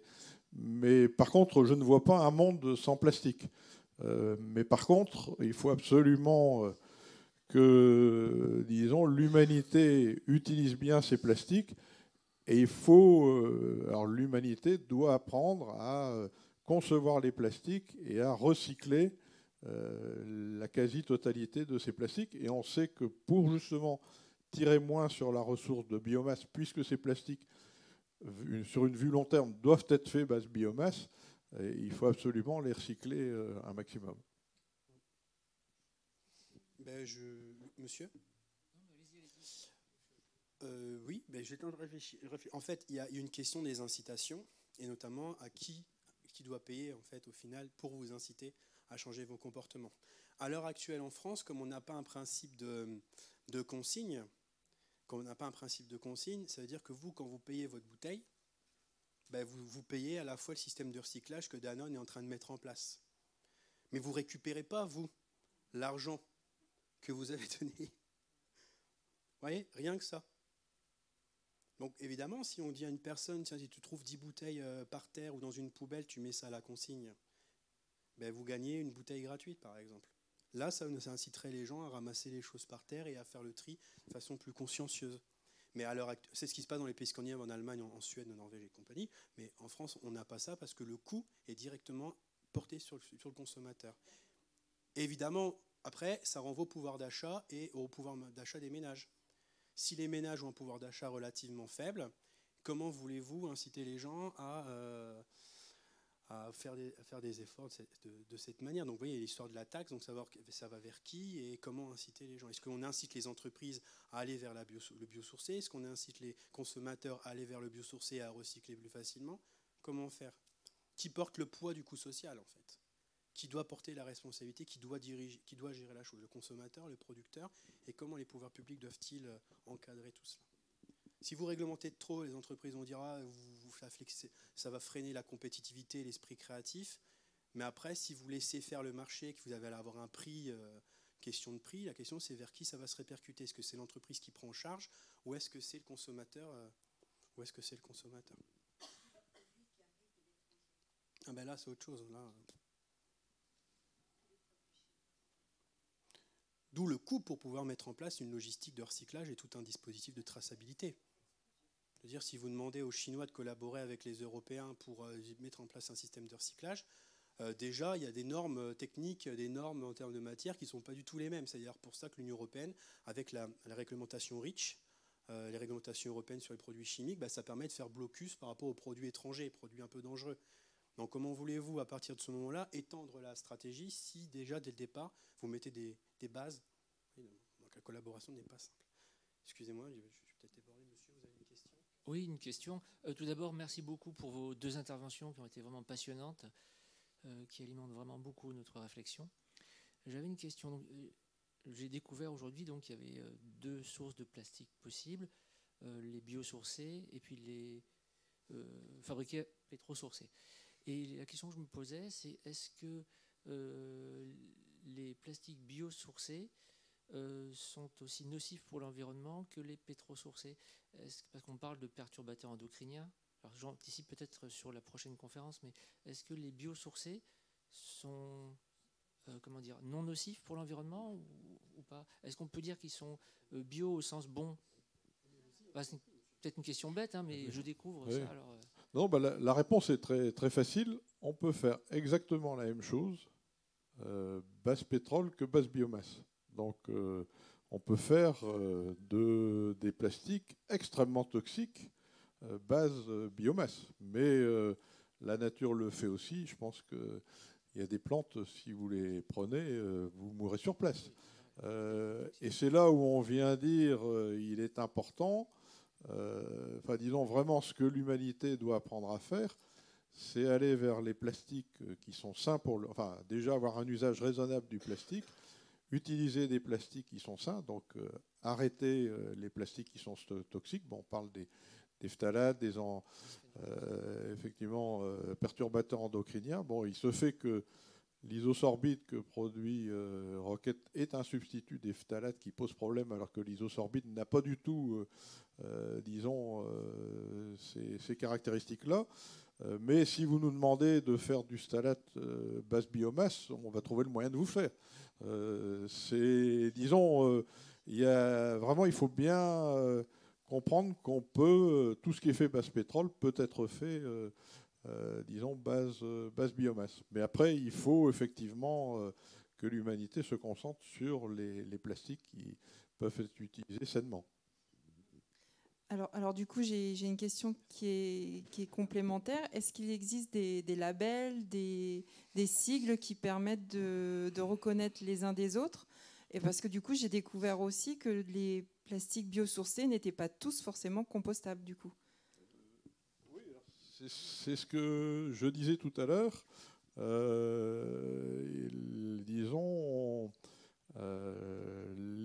Il faut savoir d'ailleurs que les plastiques compostables, pour l'essentiel, sont constitués d'une résine produite par BASF qui est base pétrole. Et comme elle coûte cher, il la coupe avec de l'amidon. Donc aujourd'hui, les sacs poubelles, disons, compostables, c'est, disons, un mixte d'une résine basse pétrole très, disons, biodégradable et mélangé pour baisser le prix du plastique avec de l'amidon qui, bien entendu, est biodégradable. Mais la résine qui est faite par BASF, on n'a pas encore trouvé les moyens. Et puis, comme les externalités du pétrole ne sont pas dans le prix, c'est probablement pas encore rentable de la faire base biomasse, mais on pourrait très bien la faire base biomasse et à ce moment-là avoir, disons, un bon plastique biosourcé et biodégradable. Mais après, bon, si je prends votre voiture, votre tableau de bord, il vaut mieux pas qu'il soit biodégradable, sinon vous aurez du mal à tenir votre voiture longtemps. Et comme on doit faire des choses durables, mais actuellement ce tableau de bord est fait base pétrole, aucun problème pour le faire base biomasse. Hein. Techniquement, c'est tout à fait faisable. Hein. Mais ça veut dire qu'on peut faire base biomasse un très bon plastique non biodégradable. Et ce n'est pas un problème s'il est non biodégradable du moment qu'il est recyclé ou incinéré correctement. Je vais prendre un autre exemple. Un produit quasiment 100% biosourcé. Le lino, là, il y a quelqu'un qui a récupéré le morceau de lino. Super, merci. J'y tiens, c'est mon gris-gris. C'est mon point. C'est toute une histoire, un petit bout comme ça. Le linoléum, je prends un exemple, c'est un produit fabriqué au 19e siècle qui provient d'une demande toute simple qui s'était en fait due à la fin du caoutchouc, fin du 19e. Voilà. Le caoutchouc, c'était bien, ça permettait de faire des tissus étanches, des toiles cirées, mais la demande était si forte qu'il a fallu trouver une solution. On est passé à l'huile de lin, comme la peinture, la surface, vous savez, c'est un peu visqueux. On l'utilise, on fait sécher, on fait de la matière, on fait de la gomme. On a pu faire cela. Ça, ce produit-là, il était fabriqué localement. Il était fabriqué en Angleterre, il est fabriqué en Italie, et c'est notamment Mussolini qui voulait impérativement que les Italiens aient une maison propre et moderne. Donc, Mussolini a mis en place une stratégie de développement en utilisant toutes les ressources locales, donc la craie venant de Sardaigne, le bois de liège, tout ça. Voilà, très bien. Mais il y avait 40 sites de production à cette époque-là, donc il y a une vraiment production locale pour des besoins locaux. Mais au cours des années 90, avec l'avènement en fait, des produits biosourcés, là c'est quasiment 100% biosourcé, la seule chose qui change c'est la protection, c'est la surface pour éviter que ça éponge l'humidité qui est des champignons. Voilà, c'est une petite couche de polyuréthane légère, c'est tout léger. Et bien en fait la demande ne cesse d'augmenter, puisque maintenant on va aller vers le biosourcé. Et quand j'ai été voir les industriels, je leur ai dit mais où est-ce que vous fournissez ? C'est plus des fournisseurs locaux. C'est des gens qui viennent du Bangladesh pour faire la toile de jute. Ce sont des gens qui fournissent ça en Ukraine, au Canada, avec une production intensive. En Inde, au Pakistan ou en Inde, là où ils font la toile de jute, les conditions de travail sont déplorables. Et il y a une augmentation complètement folle de la demande de toile de jute, parce que justement, maintenant, comme on peut faire des produits résistants, eh bien, voilà. Donc en fait, on a un produit issu de la biomasse qui a des très bonnes fonctions, sauf dans les hôpitaux. Pour ça, M. Roquette le disait, le plastique, c'est top dans les produits, dans les hôpitaux parce qu'on respecte les conditions d'hygiène. Mais où vous pouvez avoir ça chez vous, vous voyez, en termes de design, de fonction, ça ressemble énormément. D'accord ? Donc ça veut dire que c'est pas parce qu'on a un produit issu de la biomasse qu'il y a de l'extrusion. Le processus, c'est exactement la même chose comme si vous faisiez des pâtes, des œufs, de la farine, vous étiez en train de malaxer, en train d'écraser avec un petit rouleau, vous avez la même chose, vous faites sécher, c'est une pâte à lasagne. C'est la même chose, le même procédé. C'est le même procédé, c'est la même chose. Le problème, c'est que les matières premières, le procédé est super propre, je peux vous assurer, c'est un procédé qui date du 19e siècle, j'étais voir les machines, ces trucs encore à l'ancienne, mais les matières premières sont venues d'ailleurs dans des conditions déplorables. D'accord ? Donc aujourd'hui, on est confronté aussi à ce genre de problème, même si c'est une alternative aux produits plastiques. Et du coup, les labels ? Alors pour ce genre de produit, vous avez un label Cradle to Cradle que je vous ai présenté, Berceau, que je vous ai montré tout à l'heure. C'est l'un des seuls produits certifiés Cradle to Cradle. Berceau, pourquoi ? Parce qu'en fait, on peut le recycler, mais on peut surtout le composter et le brûler parce qu'il y a du bois, énormément de bois, c'est de la sciure de bois, donc vous mettez ça au four, vous faites de la chaleur.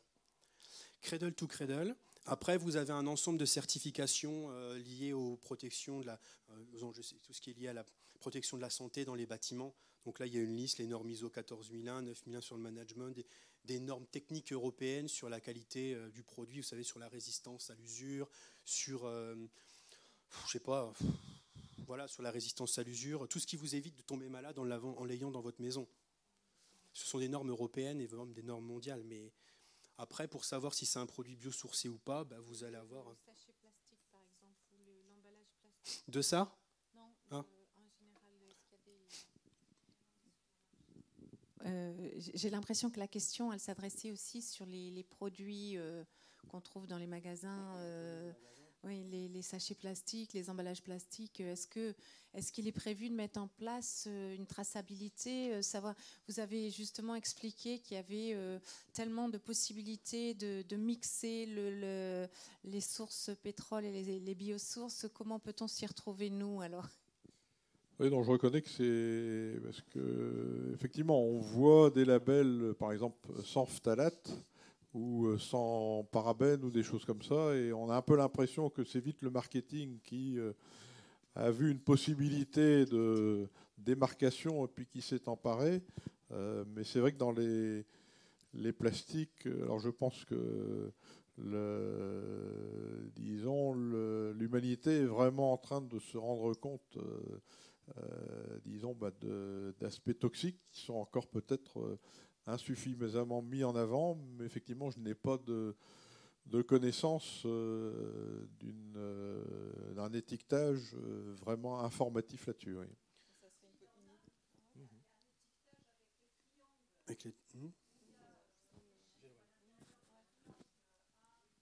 C'est le type de plastique, ça. Si c'est le PET...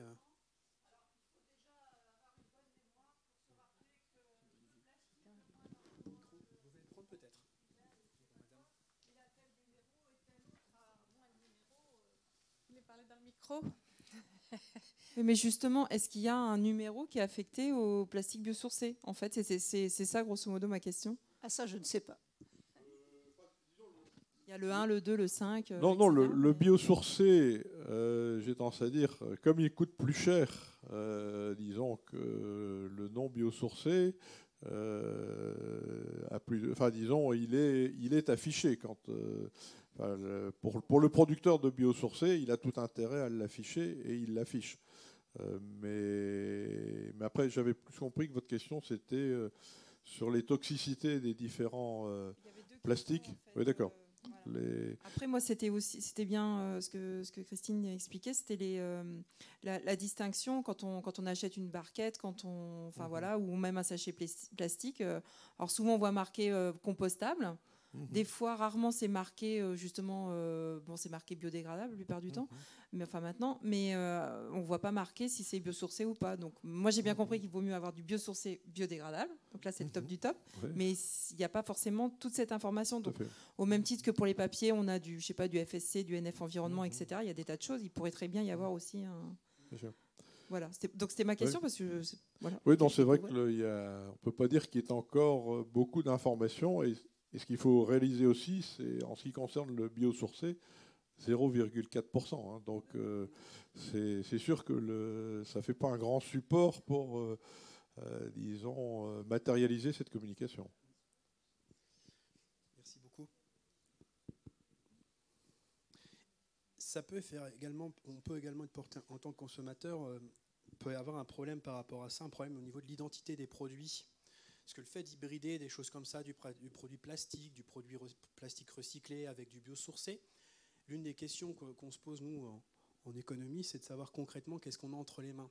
Et on commence à constater qu'il y a une crise identitaire des produits. Là, vous voyez, on parlait d'un produit plastique, on s'est rendu compte qu'il y avait 4 configurations. Pétrosourcé, biodégradable, biosourcé, biodégradable, biosourcé, non biodégradable. On a différentes choses devant nous. Et finalement, à force d'hybrider les choses, on dit que c'est bien pour l'environnement, mais finalement, on ne sait plus trop ce qu'on a entre les mains. Et évidemment, ça peut porter aux confusions auprès du consommateur, mais ça peut être tout au bénéfice de l'entreprise qui va vendre le produit, qui essaie de faire sa pub en disant, regardez, nous, parmi les 0,4% qui utilisent des produits biosourcés, nous, on est là. Il y a certains produits, je reprends encore cet exemple-là, qui utilisent peut-être 4% de produits biosourcés à l'intérieur et qui considèrent que c'est un produit issus de la nature. Voilà. Avec le greenwashing, évidemment, il faut avoir conscience de ça. Voilà. C'est quand on a 3% de produits biosourcés, est-ce qu'on peut considérer cela comme un produit vert au final? Oui, donc en résumé, quand on voit un produit, un plastique biosourcé, ça ne veut pas dire qu'il ne soit pas mélangé avec d'autres... Disons, s'il est 100% bio. S'il est 100% biosourcé, bon, il est 100% biosourcé, mais effectivement, il peut y avoir beaucoup de mélanges. Et effectivement, est-ce qu'on constate, c'est que quand on dit l'humanité ne sait pas utiliser les plastiques, je pense qu'il y aura tout un travail pour concevoir les plastiques en pensant au recyclage, et la réglementation risque fort d'aboutir en disant j'autorise tel type de plastique et je n'autorise pas tel type de mélange, parce qu'effectivement, dès qu'il y a des mélanges, le recyclage est beaucoup plus difficile. Et par exemple, quand on parle de plastique, vous avez le polyéthylène. Le polyéthylène, vous le brûlez, ça ne fait pas plus de pollution que si vous brûlez du gaz naturel. Par contre, si vous prenez du PVC, et parfois on a besoin de la solidité d'un plastique en PVC, mais là vous mettez du chlore dans le plastique, et là si vous brûlez disons un plastique en PVC, pour le coup vous entraînez une pollution. Donc il y a tout un travail qui est à faire pour bien définir les plastiques que l'humanité souhaite produire pour disons, générer une bonne recyclabilité. Et donc, on voit aujourd'hui, on est très, très, très loin de ce qu'il faudrait faire pour être, disons, pour protéger la planète, pour protéger la santé. Et je pense qu'effectivement, il y a un énorme travail devant nous. J'ai peut-être par rapport à ce que disait M. Roquette sur le PVC versus polyéthylène. Je reprends encore l'exemple de ce type de produit, les revêtements de sol encore. Parce qu'en fait, je vous dis, c'est un exemple d'un produit du quotidien, mais il y a tellement d'histoires derrière ça. En fait, dans les années 90, quand il a commencé à avoir un mouvement, surtout dans les pays scandinaves, on s'est dit, tiens, utiliser le PVC, c'est mal, c'est dangereux pour la santé, parce qu'il y a du chlore à l'intérieur. Donc les industriels qui produisent des millions de tonnes de produits comme ça se sont dit, mais qu'est-ce qu'on fait? Si on arrête le PVC, on met la clé sous la porte.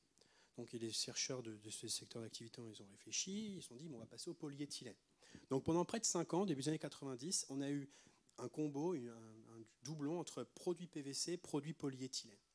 Jusqu'au jour où les industriels se sont dit, mais on ne peut pas continuer comme ça, parce que finalement la demande de polyéthylène commence à grimper, et le PVC, c'est notre savoir-faire, c'est notre cœur de métier.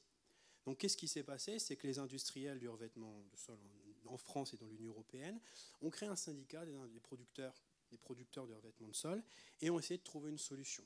Et ils ont essayé de trouver les atouts pour le PVC. Et ils se sont dit, le PVC, contrairement au polyéthylène, le PVC est très facilement recyclable. Donc ce qu'on va faire, c'est qu'on va utiliser cet atout pour développer un système de recyclage en commun. Recyclage collectif. Et évidemment, au départ, on recyclait sur son propre cycle de production. Mais dans les années 2000, on a un collectif encore plus haut, producteurs de PVC en général, qui ont mis en place une feuille de route, c'est-à-dire un grand plan de stratégie, une stratégie qui s'appelle Vinyl Plus 2010, qui va planifier des actions collectives où en fait tous les industriels du PVC, que ce soit revêtement de sol, fabrication de fenêtres, etc., sont réunis pour une seule et même cause, défendre la cause du PVC et mettre en place une stratégie de recyclage. Et là, pour le coup, ceux qui voulaient les produits revêtement de sol en polyéthylène, en fait, ont été oubliés et on est revenu au PVC. Mais le paradoxe, c'est qu'en fait, on n'a pas innové radicalement. On est resté sur ce qu'on savait faire. On a juste mis en place un système de recyclage. Et le jour où on s'est rendu compte que les phtalates posaient problème, on y a ajouté des résines biosourcées, tout en gardant majoritairement du PVC et des produits biosourcés mélangés. D'accord? Donc, évidemment, des fois, demander le changement radical, ce n'est pas forcément simple. Et quand on se sent tout seul, on se réunit. Petite anecdote, il faut savoir que l'année dernière, le secteur a été jugé par l'autorité de la haute concurrence en France. On paye une amende de 400 millions d'euros pour collusion qu'on appelle le cartel du lino. Justement pour ça. En l'occurrence, pas que ça, mais ça. Vous voyez? Donc ça veut dire qu'on veut préserver l'environnement. En fait, ils sont en concurrence, ils génèrent des milliards d'euros de chiffre d'affaires. ces 3 leaders, mais face à cette problématique, il a fallu poser les choses à plat, réinstaurer un système commun pour pouvoir gérer les ressources. Mais le problème, c'est que ça sous-entend qu'il va falloir réfléchir ensemble à la manière d'innover, la manière de se faire concurrence, refaire des règles en commun, ce qui est contre la concurrence. Puisque en amont, on rétablit de nouvelles règles pour pouvoir se faire la guerre économique par la suite. Voilà, donc c'est un exemple concret. Voilà, on est prêt à changer de ressources, mais on se rend compte qu'on ne peut pas faire autrement. Et il y a des actions collectives derrière qui se mettent en place en utilisant le recyclage comme un moyen de préserver l'environnement, alors qu'au final, il y avait des alternatives. Vous voyez, comme quoi le recyclage peut parfois empêcher des innovations radicales. C'est un exemple. On arrive à la fin du débat. Est-ce qu'il y a encore des questions ?